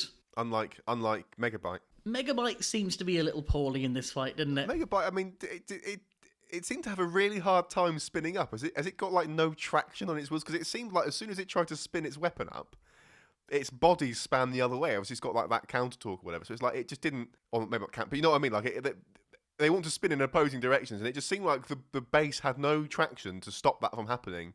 So it was just kind of like spinning in a completely out of control way right from the beginning. This is why full body spinners are terrible. You shouldn't build them. It seemed as though they'd seen how low their opponent's wedge was and tried to set their shell as low to the ground as possible and went a bit too far.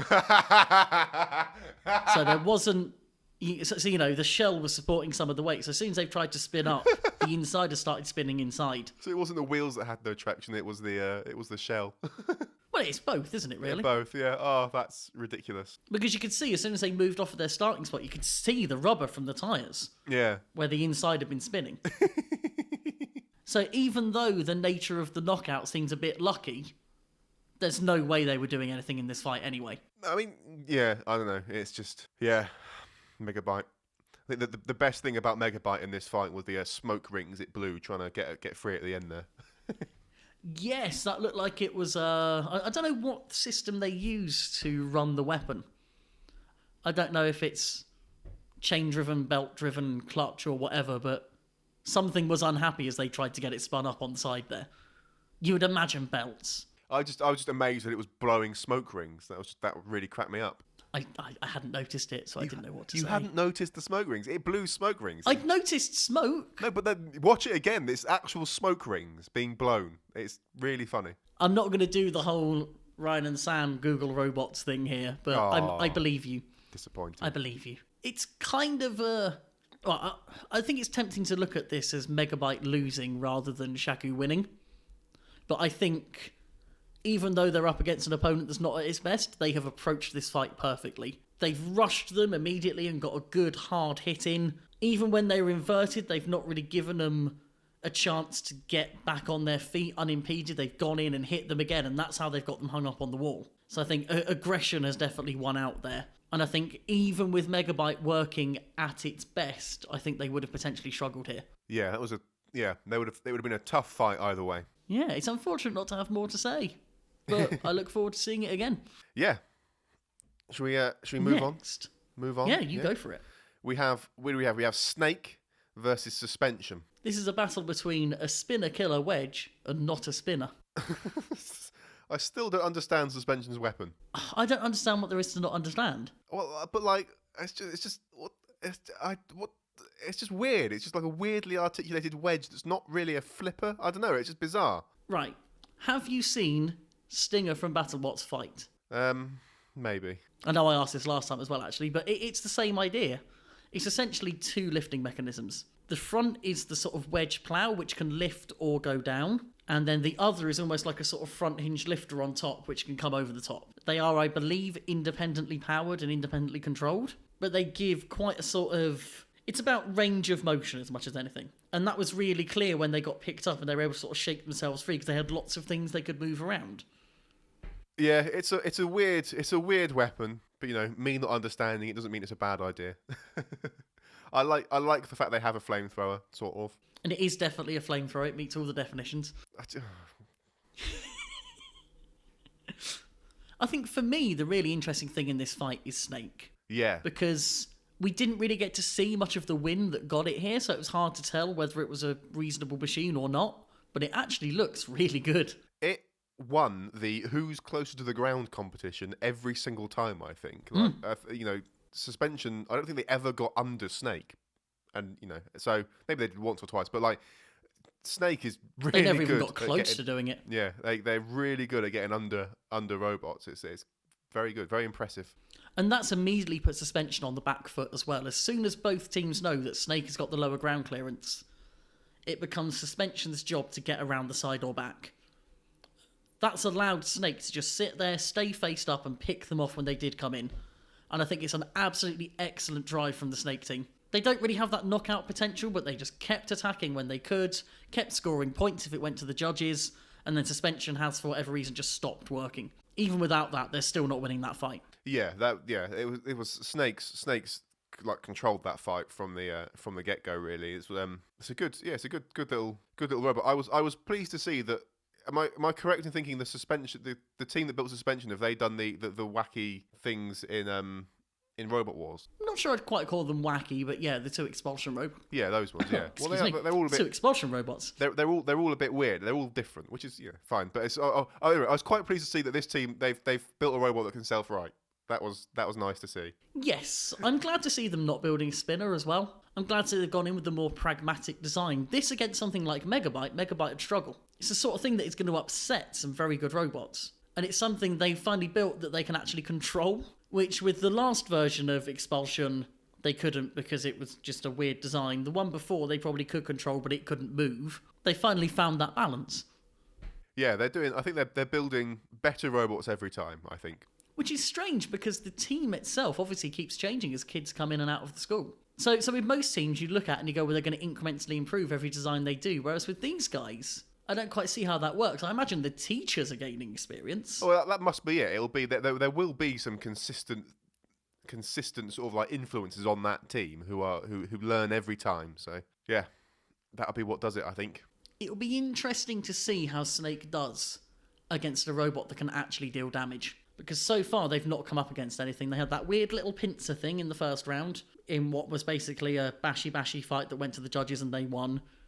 Here they come against suspension. I'd like to see them up against a big spinner, because I think it looks like it's built well enough to take a couple of hits, and I think it could upset quite a lot of good robots. But at the same time, if it comes up against something that it can't get a grab on, I'm not sure what it's really got, apart from some good drive power. Yeah, it'd be an interesting fight. If nothing else, it would definitely be an interesting fight. Next up. Now, this, by the way, is one of those ones where I've got to question your everything that's left is a good build thing. And in fact, really, for the next 3 fights, I'm going to be doing that. Yeah, that's fair. That's fair. Residual Wind versus what last time we called Red Lion. Now I'm hearing that Wild Beast might be more the name for it. But the little red pseudo drum. Yeah. Yes. Now, when I think back to our sort of very vague King of Bots preview we did, where I made you look at robots that you hadn't seen before, we looked at Residual Wind and we questioned whether it was invertible because it had that weird little lumpy bit on it. They seem to have now taken that off. Yeah. Interesting. Just leaving a little bit of their weapon drive exposed at the top by doing so. Yeah, but I think that's a reasonably sane thing to do. I think it's a fairly safe bet in this fight that they're going to get flipped at some point. When they did get flips, I think it was from the arena flipper, wasn't it, rather than the opponent's weapon? Yeah, but like I'm trying to think, if you were entering a robot against a drum spinner, I think you've got to go into that with the assumption that there's a good chance you're going to end up upside down as a result of that. So I think taking that lumpy bit off is a sensible move. It's quickly checking who they had last round. Oh, and again, hang on, I'm looking for the wrong robot. I'm clever. Last time they were up against... So last time they were technically up against a flipper. They were up against Old Captain or Sea Dog, the Omni-Wheels bathtub lifter thing. So you'd think that they would have gone in without it for that as well. Yeah, interesting. Maybe they really weren't worried about that thing at all and felt they didn't need to.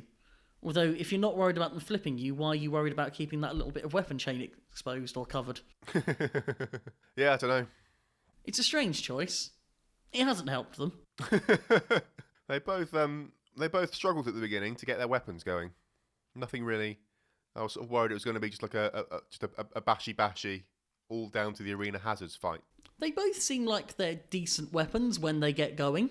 Although I think there's a lot more in Wild Beast's pseudo drum than there is in Residual Wind's bar. Yeah, I mean Wild Beast they did get it spinning in the end, and they took control of the fight really towards the end of that. Before, I think they also had control just by being a competent wedge as well. The interesting thing for me was seeing Residual Wind upside down and seeing just how flimsy it looked on the underside, which makes me think they must be trying to save weight, but I can't see where the weight would really be coming from in the rest of it. It's about carbide size, it's about carbide shaped, but with what looks like a slightly lighter weight bar, unless they've just armoured it in something quite heavy. Yeah, I don't know. The other one was if they're using a different weapon technology, battery technology. Like, I don't know. Ooh, true. I don't know what goes into these robots. I don't know what availability of stuff is like in China at all. I don't know how different it is trying to build a robot over there as compared to here. Like, I suspect in China it's probably quite easy to get hold of electronics and stuff. But, I don't know. I don't know what they've got access to in terms of other things, like easy access to in terms of other elements to robots.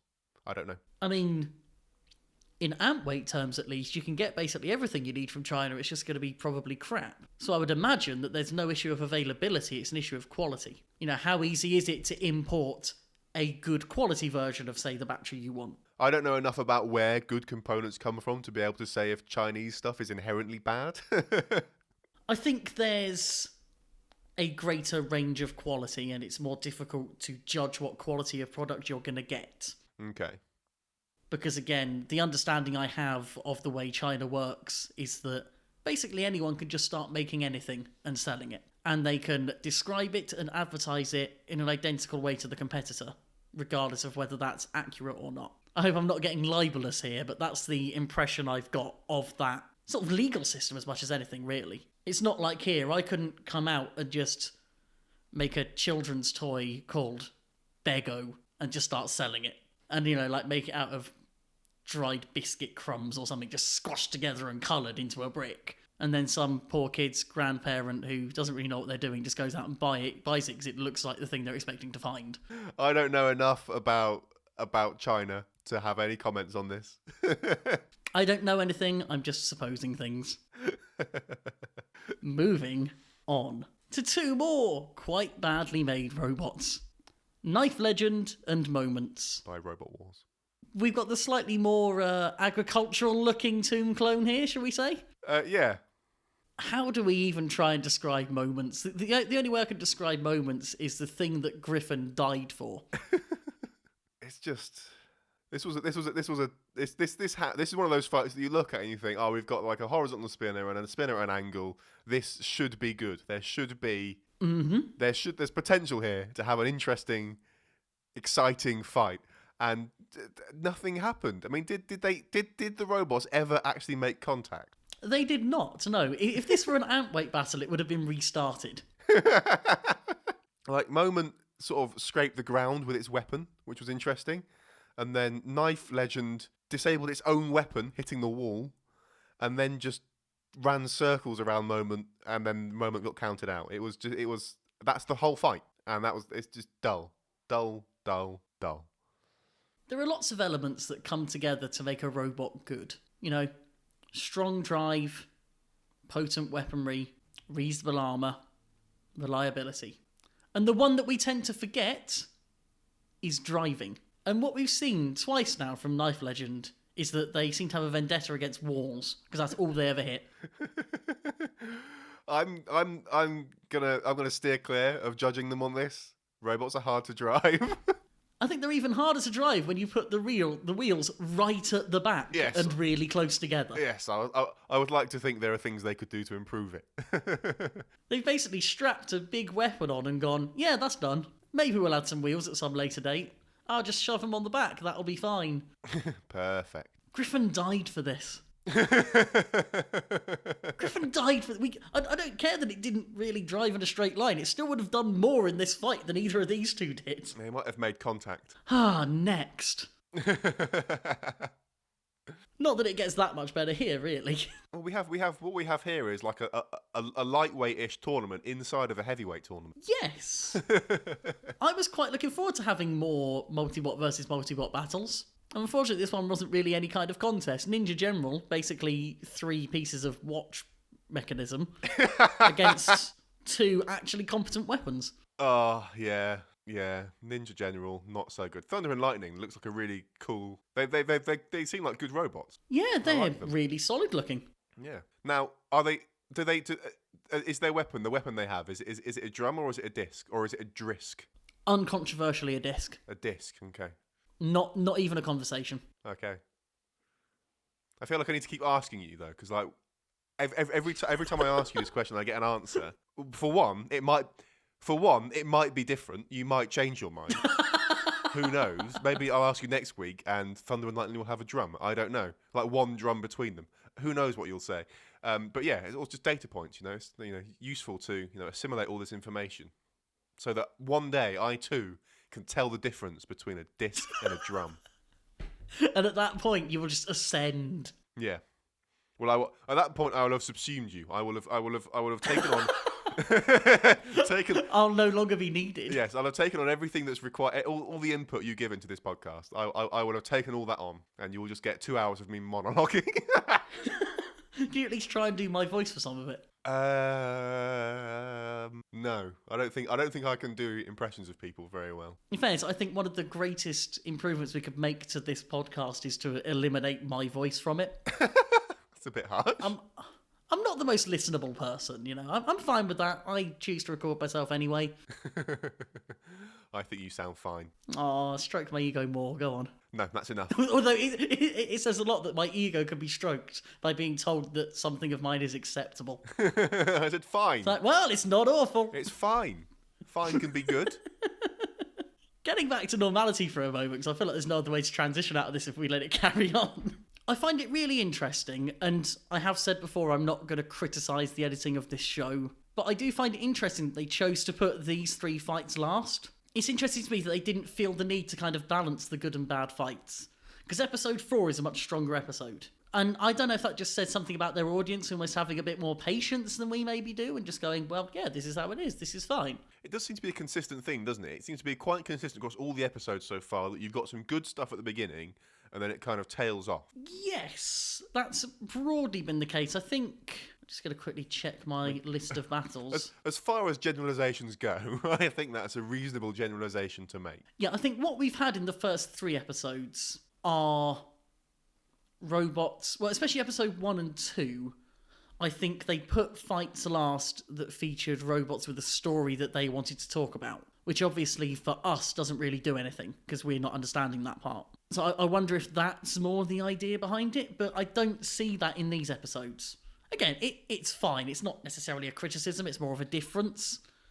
But I do find it surprising that they did it that way. But I suppose we get to look ahead now, because we know the draw for the next rounds. But first, actually, do you know what the wildcards are? No, I've got no idea. Well, I've just seen them on the document, but no. Before 5 seconds ago, I had no idea. I was going to say, who would be your picks for wildcard? I'm not sure I can do that reasonably anymore. Yeah, sorry, that's something I didn't think of. That's all right. I wrote down what I thought they should be before I found out what they were, so I was ahead of the game. So wise. I mean, the problem I'm going to have is that I have a very tenuous grasp on the names of all these robots. So just do a description if you have to, and we'll work from there. I'm not even going to do it. Okay, we'll take a look at who we've got. Yeah. So we've got Crossfire, Spin Doctor, Megabyte, and Raging Bull, the sort of Toro Bronco style flipper. Yep. I agree with 3 of those. I mean, the other problem I have is that you keep changing the names that you're... Who is Spin Doctor? Which one's that? Spin Doctor? That's always been Spin Doctor. That's an American robot with an English name. The thing that Great White put out. The slightly weird military uniforms that I was a bit icky about. Okay, I remember now. I remember. I'm sorry. So 2 American robots, 1 British robot, and 1 Chinese robot. Okay. What... Oh, Cross. How do you feel about that 4? I've just seen it cross. Oh yeah, I'm not happy about Crossfire. Me either. As much as I joked about bringing it back, I'm glad we're going to see it again. But I think, in competitive terms, there are more deserving machines out there that could have come through. Yeah, I was thinking more about Crossfire because last time we talked about Crossfire, I just sort of described it as a bit disappointing, and I don't feel like I did a very good job of articulating why I think that. And I'm gonna compare Crossfire to Jellyfish now. I'm gonna do that because they're in the same bucket for me. They're robots that obviously can't work, and that's my problem with it. Like, Crossfire is arguably a more spectacular thing, but it's also, you know, my the one saving grace I had for it when I first saw it is like, that must do something clever that I don't know about yet. But having now seen it, it's like, what can it possibly do that's clever? I just think it's a fundamentally silly idea. And I don't know why they built it. I don't know why, if you've, you know, I've seen, you know, they're talked about like the budget they get given, and that means that they can build robots that they couldn't otherwise build because they've suddenly got this, you know, huge sum of money potentially that they can sink into a robot, and that's great. And then what they've done with it is built a ridiculous robot that can't win, and that bothers me. So like, yeah, it's just, I don't get it. It's a silly robot. This is difficult for me, and I'm realising that I've made a mistake by listening to old episodes right before recording. Because for me, we've just had this conversation 5 times in a row in the first 5 episodes of the podcast. Sorry. Where you repeat this idea that Jellyfish is a robot that cannot work, that almost cannot function. Now, I agree with you about Crossfire. It is not a viable competitive design because it's not trying to be one. So in that respect, I agree. I think you're being harsh on Jellyfish by putting it in Crossfire's bucket. I think that in competitive terms, Jellyfish is a better robot with more chance of coming out of fights, winning them, and being able to compete in the next one. Okay, on the assumption... I'll point out as well, hang on, before I go to it, I'm going to say, I'm saying this because I like both of them, but within the realms of your argument, they're the reasons I think you're wrong. So on the assumption then that Jellyfish... Let's just assume that Jellyfish was rebuilt out of different materials and built better, like at a higher budget but the same design. And just look at it in terms of, you know, as far as the design goes. And I agree with you. I think you're right, actually, that Jellyfish, it is unfair on Crossfire to compare these things. I think you're right. Jellyfish could be more competitive than Crossfire. But that's, you know, on the assumption that Jellyfish was built to the same, like, standard as Crossfire. Like, so Crossfire is a well-built, silly idea. and I think jellyfish is a badly built, acceptable idea. Yeah? It's an acceptably built, acceptable idea, is what I will Okay. moderate that to. Okay, that's fine. Yeah, okay. That's fair enough. Either way, I don't like Crossfire at all, and the more I think about it, the less I like it. I put Crossfire in the same bucket as Nightmare from BattleBots. No, Nightmare's better. Nightmare can hit things and do damage. Yeah, I'm not saying it's as good as. I'm saying I put it in the same realm for a very specific reason. The same kind of thing, but like if you imagine they're within almost like a spectrum or whatever, like within rankings within that class of robot, I think Crossfire is at the bottom of that. It's just like I said, it's a well built, I think, but ultimately just stupid idea. The reason I compare it to Nightmare is twofold. Number one, they're the biggest spinners I can think of, which means that their designs are completely dominated and dictated by simply holding that spinner. They've chosen to do it in different ways, but that is the dominant thing of the design, and it's massively, massively limiting. And the result of that is that the weapon is undoubtedly powerful, and if it hits something, it's going to do huge damage. But the difficulty you have as a driver is manoeuvring it into a situation where it's going to hit something. The other issue you've got with both of them is being able to contain their own power. So Nightmare, we've seen multiple occasions where it has hit something, hit it very hard, but it's come away barely working. Very much like PP3D, in fact. So that's why I'm kind of linking the two together. I agree that Nightmare is a more viable design. It has a lot of weaknesses in terms of its build, the wheels being heavily exposed and spindly and not really self-righting effectively, but it's usable enough that it does come out winning some fights. Yeah, I mean, to the point you made, within the constraints of having a ridiculously big spinner, I think Nightmare is probably... I mean, I think you'd struggle to build a better robot than Nightmare, given that constraint. And I don't see how you would do Crossfire any better. Well, not have it... I mean, not make it. Just not make it. So the thing is, like, if you go, well, they've both got this huge spinner, right? I think the fundamental the fundamental difference, I guess, is the orientation of that spinner. And I think the orientation of the spinner that Crossfire has is a ridiculous thing on any size of robot. Whereas I think at least with Nightmare, it's at an angle, it's in an orientation where you can hit things with it. I don't know. It's a thing that makes sense. And the only other one that I think would make sense is having it horizontal. Yeah, so you can either have it completely vertical like Nightmare does, which has been done, or you have it completely horizontal on top, which again has been done.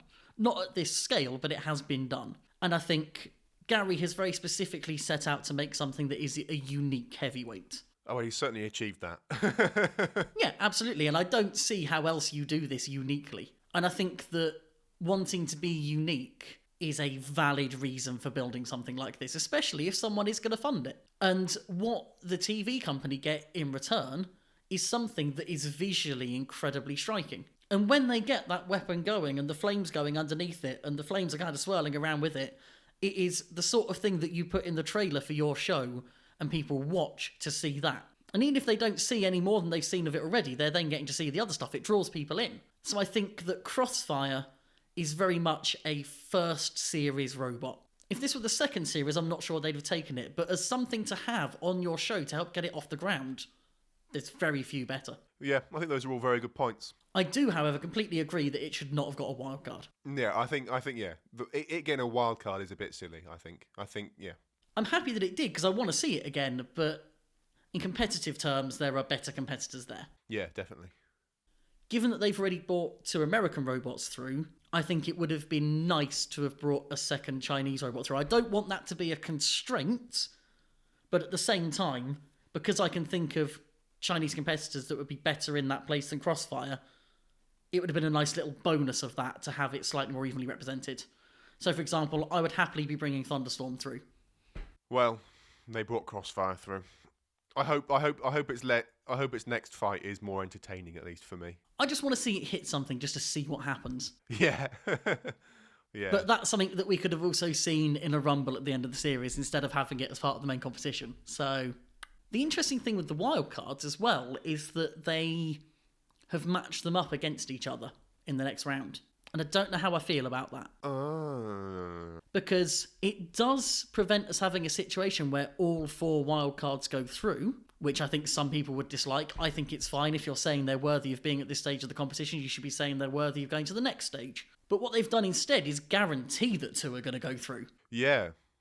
2 of them, well, no, 3 of them, in fact, having had a whole extra round out. So in terms of sort of robot fatigue almost, they're getting a slightly easier ride.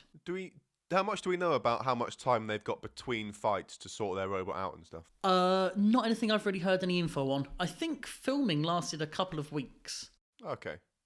So maybe slightly more sort of, I was going to say permissive, that's not the word I'm looking for at all. Maybe slightly longer than in Robot Wars. Yeah, fair enough. Which is more a case of being filmed over a few days to a week. So yeah, Crossfire Spin Doctor, Megabyte versus Raging Bull. There'll be reasonable fights. I'm not sure. Yeah. They'll be interesting, I suppose. Interesting to see. Some good matchups in the rest of it, though, in the main draw. The properly random draw, I believe. So we have Thunder and Lightning versus Sabre. So Sabre yet again going up against a multi. First real test for Thunder and Lightning, but you'd imagine that if they can get in under that flipper arm and bend it up, that's basically fight 1. We've got Snake versus Shaku, or Xiang Jinlun, whatever we're calling it. So again, that's a good battle of the ground clearances. We've got Great White versus Tansha. Yeah, that should be a really good fight. That will be. Also a good chance to see Ellis up against John and Gabe. We've got Spectre versus Wild Beast, the red pseudo drum with lots of very tasty looking places to bite. Yeah, that should be good. We've got Grill Judge against Blue, because Blue just seem to always draw verticals. And then, in an almost identical set of battle to the set that we had this time round, we've got Rustbore versus Knife Legend. So it's another Minotaur Tombstone dealo. Yeah. I ran out of words there, didn't I? Little bit. Yeah, should be a good round, I think. Is that all going to be aired in one episode, or is this going to be 2 again? That's what I'm not sure about. I feel like they could squeeze 8 into one episode, couldn't they? But I'm wondering if they might start padding with some rumbles or whiteboards or something. Yeah. We will find out. We will. In, for us, a few days' time. Yeah. There endeth the King of Bots. You can find the show notes for this episode at spinnerproof.com/episodes/23.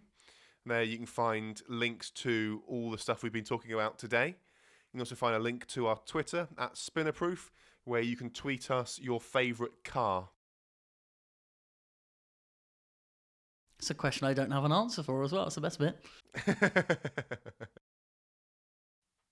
A few days ago, Falcon Heavy launched, and I'm sure you're all aware of that. Depending on how you look at it, it was only a few hours late, or maybe it was several years late. I don't know. Either way, it was late.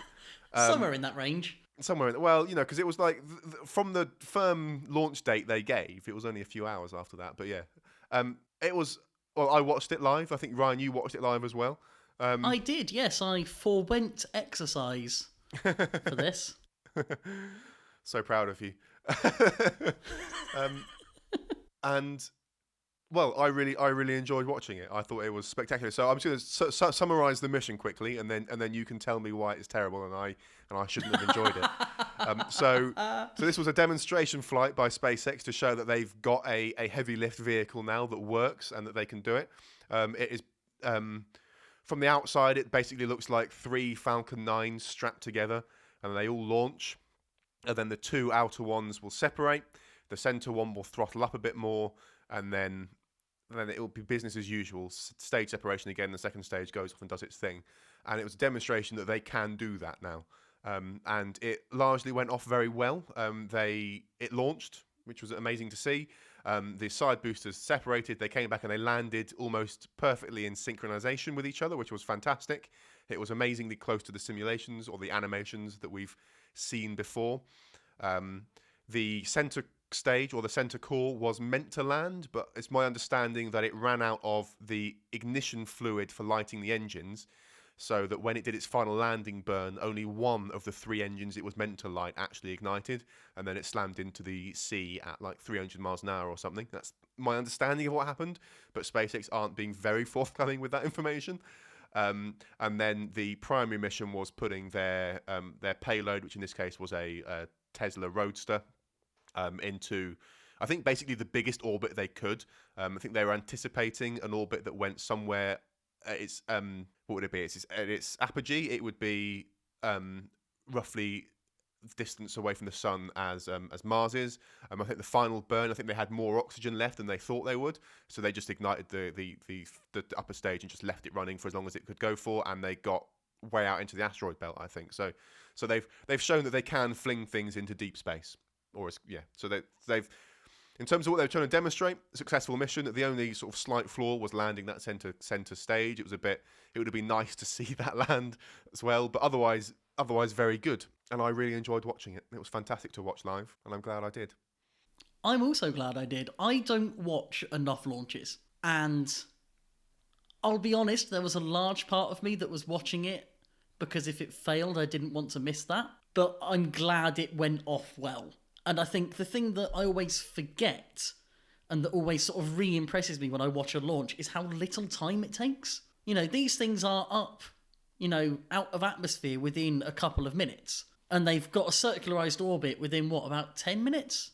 Less than that, surely. Because they went up into a holding orbit for a while, didn't they, to prove that they could. And then went into their heliocentric orbit from there. Yeah, there was lots of first with that stage, with the upper stage there. Yeah. It's multiple burns to get into the final orbit for sure, though. I was going to ask, do they do that burn to heliocentric orbit in stages? Or do they do that as a single burn? So from staging orbit to what I'm going to begrudgingly call Mars orbit, because that's the easiest way of putting it, do they do that as a single continuous burn? Or do they raise that orbit in stages? I think they raised it in stages. So I think it went from effectively a low Earth orbit, and then I think they put it into a higher orbit that goes into, the Van Allen belts, which I think are around Earth. Yeah, an eccentric orbit at that point. They wouldn't bother circularizing that, would they? And then they would have done another burn later on. And I think I don't actually know a huge amount about the architecture of the upper stage stuff, in terms of what it's capable of and stuff. I think this was a first in how long it coasted before it did another burn. The upper stage of Falcon 9 is compared to other rockets like the Delta IV, is quite a weak upper stage in terms of complicated insertion burns. So this was like a first in terms of leaving it to coast for a long time before doing a final insertion burn. But I think it possibly took several passes just because the most efficient time to do these burns is at one side of the orbit. I think it's at the nearer side, like the lowest point of the orbit. Yeah, you get more bang for your buck from your fuel if you are at the lower altitude. The nearer Earth you are, the more bang for your buck you get out of your fuel, essentially. That's the really layperson's... Yeah. So because I'm a layperson. So my naive understanding of this is going to be that they would have done several burns at the lowest point because that's a more efficient use of fuel than trying to do a really long burn, especially because the upper stage is not the world's most powerful thing, and it's Yeah, that's what I assumed as well, as it were. So yeah, my broad strokes are I am really happy this went well. I think the landings were especially sort of interesting to watch. Although I will say that it would have been more visually pleasing if they'd been further apart than being almost perfectly synchronised. The tiny delay on it was more annoying to me than them coming in a minute after the other. Just a quick point, by the way, on the video and stuff. If you watched it live, they screwed a few things up on the live stream. So the synchronization for the reveal of their payload with the music and stuff was a bit off. And also when they had the cameras on the side boosters, and they were the same booster. The guy on the live stream said they were different ones, but they clearly weren't. They have corrected that. SpaceX have uploaded a slightly modified version of history, which I think is interesting, where they've sort of uploaded the live stream as they intended to originally broadcast it. So if you wanted to sort of go and see those things land with the views as they were intended, you can. So yeah, I mean, I'll get onto the broadcast and things later, but technologically, it is all brilliant. I'm extremely glad they've succeeded. Yes, all good. Cool. And that's where the complaining then starts. Go on then. Because, again, I was talking earlier about sort of blind spots I have when it comes to technological progress. And I just find it so difficult to root for SpaceX. And that broadcast showed me why I feel that way. I wanted that launch to succeed, but I wanted every whooping sycophant in that building to be unhappy at the end of it. And the point that I started thinking that was when they started cheering the round numbers of the countdown. It's like T-minus 1 minute 30 seconds. there. Nothing even happens at that point. That's just a round number. No, these are all important. So there's loads of times in that countdown where the mission could still be scrubbed. So like every one of these times, there's some significant milestone that's passed. So like they've got reason to be cheering. And obviously this is a really big thing. Like these people have sunk an enormous amount of their time and energy, far more than they should really, in terms of what you should put into a job. But a huge amount of their time and energy into getting this rocket, this Falcon Heavy, there on the pads. If you imagine like when you're really excited about something, it doesn't take much for everyone to start cheering. So it takes one person to go a whoop, and then everyone else does it, and that's just human nature. See, you've answered the question I was about to ask there of, were these staff or were they just people that were in attendance because they wanted to be? They're all the views from inside the building, they're all staff. They're all people that work there. You see, those guys I can give a bit more of a pass. But I kind of expected people to just be cheering their own bit. In that case, maybe that's just me being a horrible person. But I can imagine, when it was sort of fairing separation, yeah, I did that bit. That's kind of what I imagine with that. But yeah, it just annoyed me that they were going on those round numbers when I know that they are not necessarily significant numbers. There's every chance I'm being overly harsh here, but it got to me. I think you're being harsh. You're not the only person I've seen making these complaints, and I think all you people that are being Scrooges about this need to cheer up a bit. Luckily, that is my smallest complaint. Oh God. I'm not a huge space person, especially compared to you. But the tables have turned. Yeah, out of all my friends, I am the person that is most into space stuff. Therefore, Do when I not something count like this as a is in the friend? news, oh sorry. Well, it'd be a bit weird if I was counting you at this point, wouldn't it? No, I'm talking about a very different social group. I'm in a social group with you. I'm in a social group with people from back home. And of the back home people, if there's stuff like this in the news and they want to know about it, they'll generally ask me, which is fine. I'm happy. I'm usually up to speed on what's going on. I can usually explain something that they don't know about or send them somewhere they can find out. Mm-hmm. And that means that I get to see what misconceptions the general public have about stuff like this. 4 separate people got hold of me asking if SpaceX had landed on Mars yet. Now, there are 2 things at play here. One, people in general aren't very scientifically literate. You don't expect them to understand the ins and outs of something like this unless they want to go into it, like we do. It's not scientific literacy to know if humanity has been on Mars yet. No, as in talking about this launch. Okay. The issue I have is that SpaceX were completely okay with the misconception that this was a Mars mission. It is a step towards, but this is not a mission to Mars. This is a mission to show they can get on an orbit that would get you there. If they were trying to get to Mars, they wouldn't have done it now. They would have waited for a proper launch window for that, etc. And I was fine with that until I saw the animation of the mission animation that they've got on YouTube, which shows that Tesla cruising up to Mars as though it were about to enter a Mars orbit. And it's sort of, you guys you're not being inherently dishonest here, but you really want people to think this is something it isn't. When what you should be doing is shouting about the massive achievement it already is. You have got a huge number of eyes on you. Now is the time to educate people about what you're actually doing rather than just pandering to their expectations. And that irked me a lot. I think this is a very fair criticism, and I'm gonna take my SpaceX fanboy hat off as best I can during this. I am aware that I can be very forgiving of SpaceX in a way that's maybe not brilliant. So that is a fair criticism of what SpaceX are doing. I will say though that like trying to articulate to the general public the nuance between the nuance difference between a mission to Mars and a mission to show capability to Mars is a hard thing to get across. Is it hard to say this is a test flight? We want to prove that we can go far enough to get to Mars. Even though that's not entirely accurate, it's understandable. But like prove that we can get far enough to get to Mars, I think to the general public sounds like that we can get to Mars. I think trying to sort of really hammer home and make sure that it's clear in everyone's head that this is a mission to demonstrate a potential capability to Mars and a mission to Mars. I think it's a very hard distinction to make and make sure that everyone gets that. Well, the words, we're not going to Mars this time, but we're seeing if we can go far enough, I think that's quite unambiguous. Yeah. And again, this is another point to say, as if this weren't already clear. I am someone who actively looks for reasons to criticize SpaceX. I have searched for this reason to be annoyed about this. So you're on one side of a coin and I'm very much on the other. The reasonable view is probably somewhere in between us, probably more on your side than mine. But I think this is a good discussion. So The other thing you were bitter about was that they got Pad 39A. yes, my next point.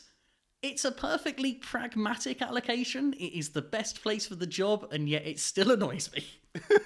Because it is something they can mention in their live stream to make them sound good when they didn't do it. They just happened to be given it. They mention 39A every damn time and it drives me nuts. They keep a historic Pad 39, and it really bothers me that they do it as well. It's historic for stuff other people achieved. That's fine, but yeah, it's an irrational annoyance. I think this comes down to the company part of SpaceX in that they need positive, well, they need, but they would like positive public perception. I think. Oh, they need it. They absolutely need it. To continue to be like a reasonably successful company. And I think part of like really hammering home, oh yeah, we've got 39A is kind of like, look at us, like NASA and the US government, they trust us enough to give us access to this place, and then that should give you more, like you, potential customer, more faith in our launch capabilities.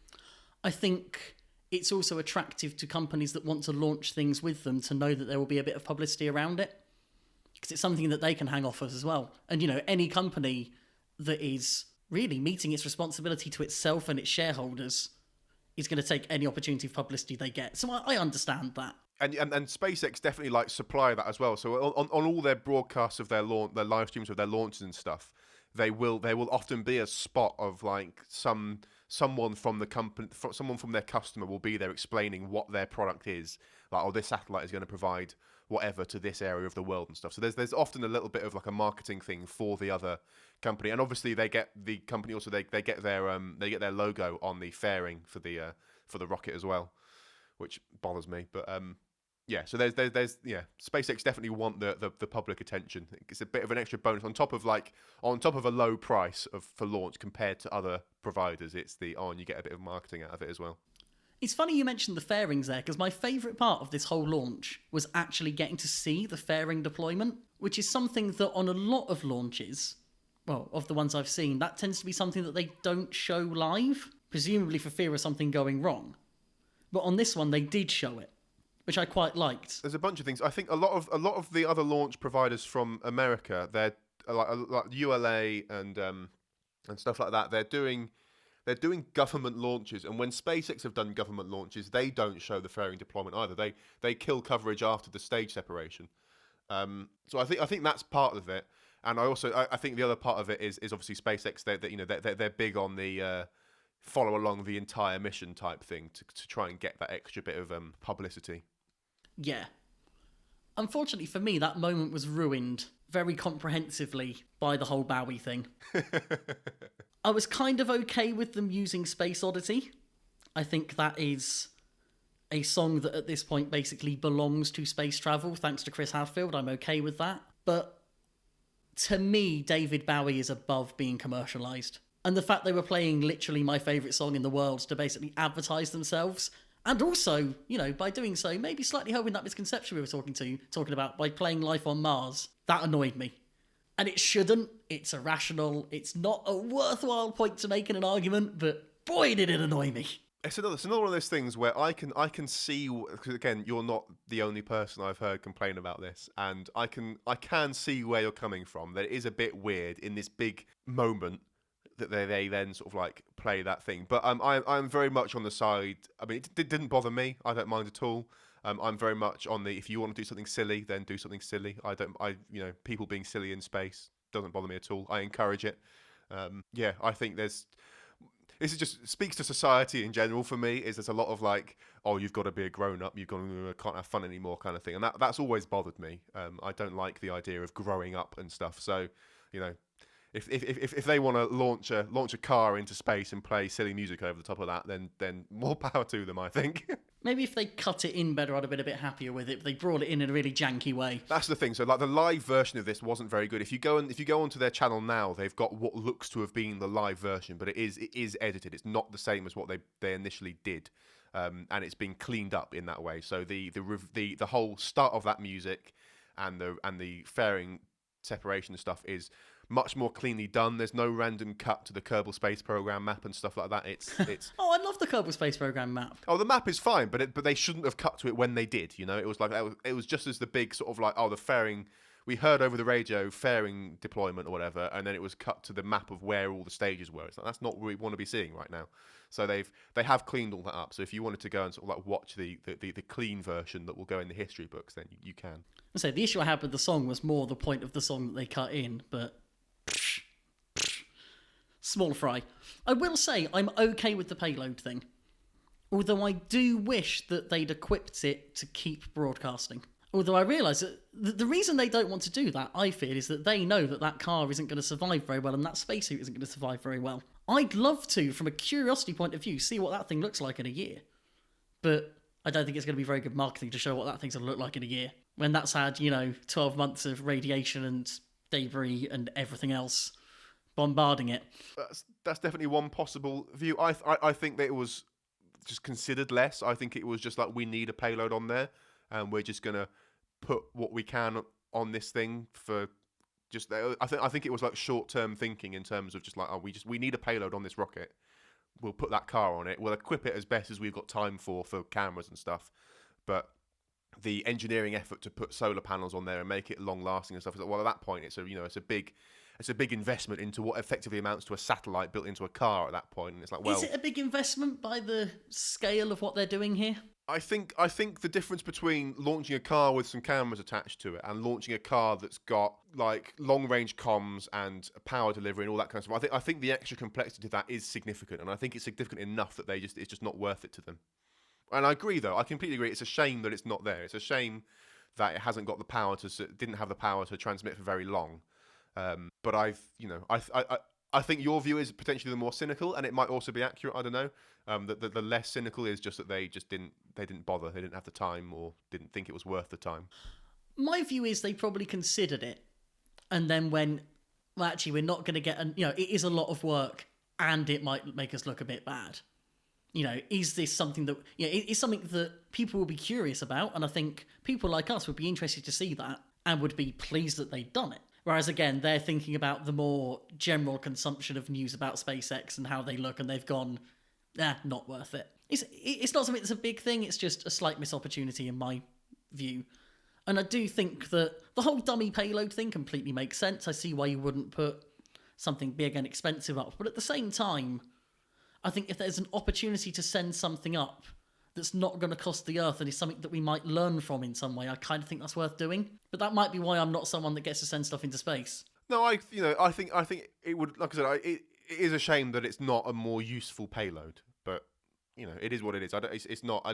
I think they fall into a weird spot for me because they've done something more interesting than usual, and that then opens them up to criticism from me for not doing something more interesting. I feel like it doesn't take much for SpaceX to open themselves up to criticism from you, though. I mean, they don't have to open themselves up at all. I consider them always open. I'm always probing. And I think for all the criticism I make of their apparent need to market everything heavily, I can't deny that it is good to have more people engaging with space travel and being interested in it. Even if they're not understanding it right now, I'd rather that their eyes were on it for someone to capture and help them understand than them just not care. Yeah, I really want humanity to be a spacefaring civilization, and I think in order for that to happen, we need a significant number of people to want that as well. And I think the way to get people to want that is more stuff in space and to get publicity for it. I think SpaceX, they've made space look much more appealing than, like, if you think about like the NASA and ULA and stuff, they're sort of like boring, slow-moving, curmudgeonly organisations it's not they haven't innovated or done anything, but they don't seem to have done anything like groundbreaking in a long time. And then SpaceX has come along, and it's this startup company type thing, and it's lots of attractive people on the screens and stuff, and they're doing incredible things with engineering, like landing rockets and stuff like that is really cool, and that kind of stuff gets people excited about it. And then once people are excited about it, they're going to go, I'm going to start doing that. Or they start thinking that they're going to pressure the people that represent them in government to fund space programs, which is what I think people should do. There's one more thing I want to ask you about with this mission. Okay. It's something you may or may not know, but what is the rationale for expending extra fuel to bring those side boosters back to land for landing rather than using the drone ships? I think the land landings are quicker and easier, and that's what they would rather do ideally. And the ships, they tend to only use the ships for landing when they need to. If they've gone for a more horizontal launch than a vertical one, or if they've expended more fuel getting the speed up and stuff, is when they'll do that. And I think a big part of it for the Falcon Heavy is they haven't got 3 boats. They've got 2 boats, and they're on opposite sides of America. So that could be an issue. So it's like you've. Well, to be fair, it sounds like they've got 1 now. So. Well, yeah. I mean, they've done some damage to that second one, but yeah, the 2 barges they have are on opposite sides of America. So it's like, well, they can only land 1 at sea, and that's going to be the centre one. But I mean, in terms of they land on land, I think whenever they can, because it's much quicker to get it back in, and I think it's less sketchy. When you land it on the. I feel like there's 1 fewer variable in terms of choppiness of the sea. Yeah, exactly. Yeah, that's sort of the main thing. Is that even once you've got it on the boat, that's not the end of the journey for it. Whereas once you get it on land, it's like that's unlikely to have a big problem now. Are they looking at reconditioning those 2 boosters for use again, or was that their final flight? I suspect that will be their final flight. So they that was their second flight for both boosters. I think they mentioned that on the live stream, but they've both launched before. The centre core. I imagine they're happy to keep those as museum pieces at this point as well. I don't know. I mean, they're going to end with a lot of museum pieces if they keep doing that. So I don't know what will happen to them. I doubt they'll launch again, though. I mean, they were pretty heavily modified to become side boosters. So I doubt they'll. They almost certainly will not fly as like a single stick Falcon again. And I think the next time they do a Falcon Heavy, they'll probably build all new things. While SpaceX want like the big reusability, I think the current generation of rockets, I think it's like Block 3 or Block 4 or something. The versioning for these rockets is ridiculous, but I think it's like 3 or 4. Is they're sort of like these are while they will say publicly that they're really easily to reuse, I think they've so far not done more than 2 flights, and I don't think they ever will with one of these generation of rockets. I think the generation is Block 5, which will be the one that they can use hopefully more than twice. I suppose the key thing is they're still more reusable than anything anyone else is putting up there. Yeah, they are. So before this launch, I think it was Elon Musk said, so I'm always going to take it with a pinch of salt, that it was about a 50-50 success or failure possibility on this launch. Mm-hmm.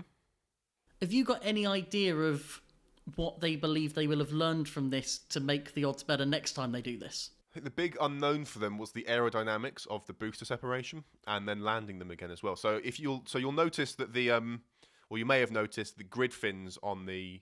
Okay, right. So the aerodynamics of separation. So so you've got a bunch of stuff going on with having 3 rockets strapped together. In that the center core was originally needs to have a bunch of extra reinforcement done on the octaweb at the bottom and a load of stuff done up at the interstage, which is where the top of the boosters attach. To take that extra load, that's taking a whole bunch of extra load that the single stick Falcon is not designed for. So there's that was sort of like part of it, and then there's the aerodynamics of separating that all again as well to make sure that those 2 side boosters don't come in and hit the center booster or do something weird and damage anything. And that's all, and also the aerodynamics around max Q, which is the as it's like the biggest sort of pressure. It's the point of highest dynamic pressure. Yeah. So that's when that's when things are most likely to go wrong. So those are all things that are just unknown to them. They can simulate it all they want, but I think, as I expressed earlier, at the end of the day, doing it in the real world is the only way to know for sure. So it's the same thing here. It's like they would have learned a bunch about the aerodynamics of launching it and then separating it. And then the other thing they would have learned about, and that they obviously figured out from the simulations, so the side boosters had the titanium grid fins rather than the aluminium ones, and the titanium ones are bigger. They provide more control authority than the aluminium ones. Presumably for the same weight, hence titanium. Yeah. And well, the other big thing about titanium is it's much more robust. You'll have seen on On other launches they've done, as they've landed like single stick Falcons, they've had. You've started to see the grid fins start glowing quite a lot on re-entry. Oh, really? Yeah, Actually, I suppose they would, wouldn't they? they push them quite close to the limit. So the titanium ones are much more robust, so they can do much faster re-entries with the titanium ones. But they didn't need it. They didn't need the re-entry stuff for these side boosters because they're coming off quite early and coming back to land. That's quite comparatively low energy. But they did need it for the control authority, because the nose cone changes the aerodynamics. It's different between the nose cone and just the interstage. So that was something they would have learnt a bunch about as well, the aerodynamics of landing. And I think those are the two sort of like big, or that's the main thing they will have learnt from doing this is the structure stuff and the aerodynamics, and also like igniting. I mean, so the launch sequence was different. So this is lighting 27 engines at once at the beginning, which is the most engines that have ever been successfully ignited and launched. I think the only rocket to be more engines than that was the Russian N1, which did not successfully launch. It always blew up in, I think, the 2 or 3 attempts they tried it. So that's quite an achievement. This is like it's the most engines that have successfully been lit at once. So that would have been another big learning thing. And the difference here was that the hold down is a lot longer. So I think the engines, I think it's the 2 boosters ignite, and then 2 or 3 seconds later the center one ignites, and it holds it down for another second or 2 after that before everything is considered stable enough to actually let the rocket go and launch. So presumably they will want to do another test launch of this, presumably with a heavier payload for a less distant orbit, because that's going to affect quite a lot on launch, because they were on quite low throttle for a lot of that launch with that payload, weren't they? Yeah, it's my understanding that the next launch the Falcon Heavy does will be with a customer. Oh, okay. I suspect the customer will obviously be fully aware of the risks involved with that. I don't know what kinds of. But that would presumably be a launch to LEO, so it would still probably be a heavier payload, or could be a heavier payload if they choose it to be. Everything they do on the Falcon Heavy at this point will be heavier. It will be like, they'll do it on a Falcon Heavy if they can't do it on a Falcon 9 because of the risks involved. SpaceX are going to. There's a lot of launches that were. So there's been a lot of. SpaceX have a really big backlog of launches and customers they need to do. And when they accepted the contracts for a bunch of these launches, they were originally targeted to go on a Falcon Heavy. And that was before they did some upgrades to the Falcon 9. So there's a lot of launches that were originally spec'd for Falcon Heavy that they can now do on an expendable Falcon 9 because they've upgraded its power, basically. It's a much more powerful rocket than it was originally. So I think they're moving launches off Falcon Heavy onto the Falcon 9 because I think it's a safer thing for them to launch on. And I think anything they do on the Falcon Heavy at this point will be stuff that they cannot launch on a Falcon 9. Yeah, so stuff that's either too heavy or going too far, essentially. Yeah, exactly. Well, I suppose the last thing I want to reiterate is that I am glad this went well. Although I think it's better for SpaceX that it didn't go 100% well. I think having a touch of failure in there is always helpful. Just as long as you're not human rated, then it's never good. Actually, that's the point. They're not human racing the Heavy, are they? No, they're not. So they were originally, because there were some customers that were booked for like a moon flight in the Grey Dragon mission, over like do a lap of the moon on the Falcon Heavy. And I don't know what's going to happen with that. But yeah, apparently they're focusing all their efforts on their BFR. So what does this mean for the long-term future of the Heavy? Does it mean that development on it will stop sooner than expected? I think Falcon Heavy was a much more complicated and much less necessary rocket than SpaceX originally thought. It's my understanding that there were a few times where they were considering cancelling the program because of the complexity involved and because it's like, well, we could be putting this into other areas. I think they see Falcon Heavy very much as a stepping stone of just like, well, we can now provide as a thing so that they can provide those launch services. So they are capable of doing heavy lifts now if they need to. So they've opened up their customer base a little bit more. But yeah, I think they are they're focusing all their efforts on BFR. I suspect if and when BFR becomes operational, I suspect the Falcon Heavy will be retired fairly soon after that, I would have thought. I think they'd rather do launches on a fully reusable BFR that's not got the complexities of being 3 rockets in one, rather than. So yeah, I think they'd rather do it on a simpler, in quotes, architecture than the Falcon Heavy when they have the BFR finished. What is the supposed time frame for the BFR? The only information we have is a timeline that Elon has given, which means that you should completely ignore It it. means nothing. But he said that they might do grasshopper style experiments with the spaceship part of it, like the upper stage part of it, next year. But that seems ridiculous to me. I don't think you'll see anything about it next year. I think it's going to be, I would guess, 5 years before we see anything of BFR.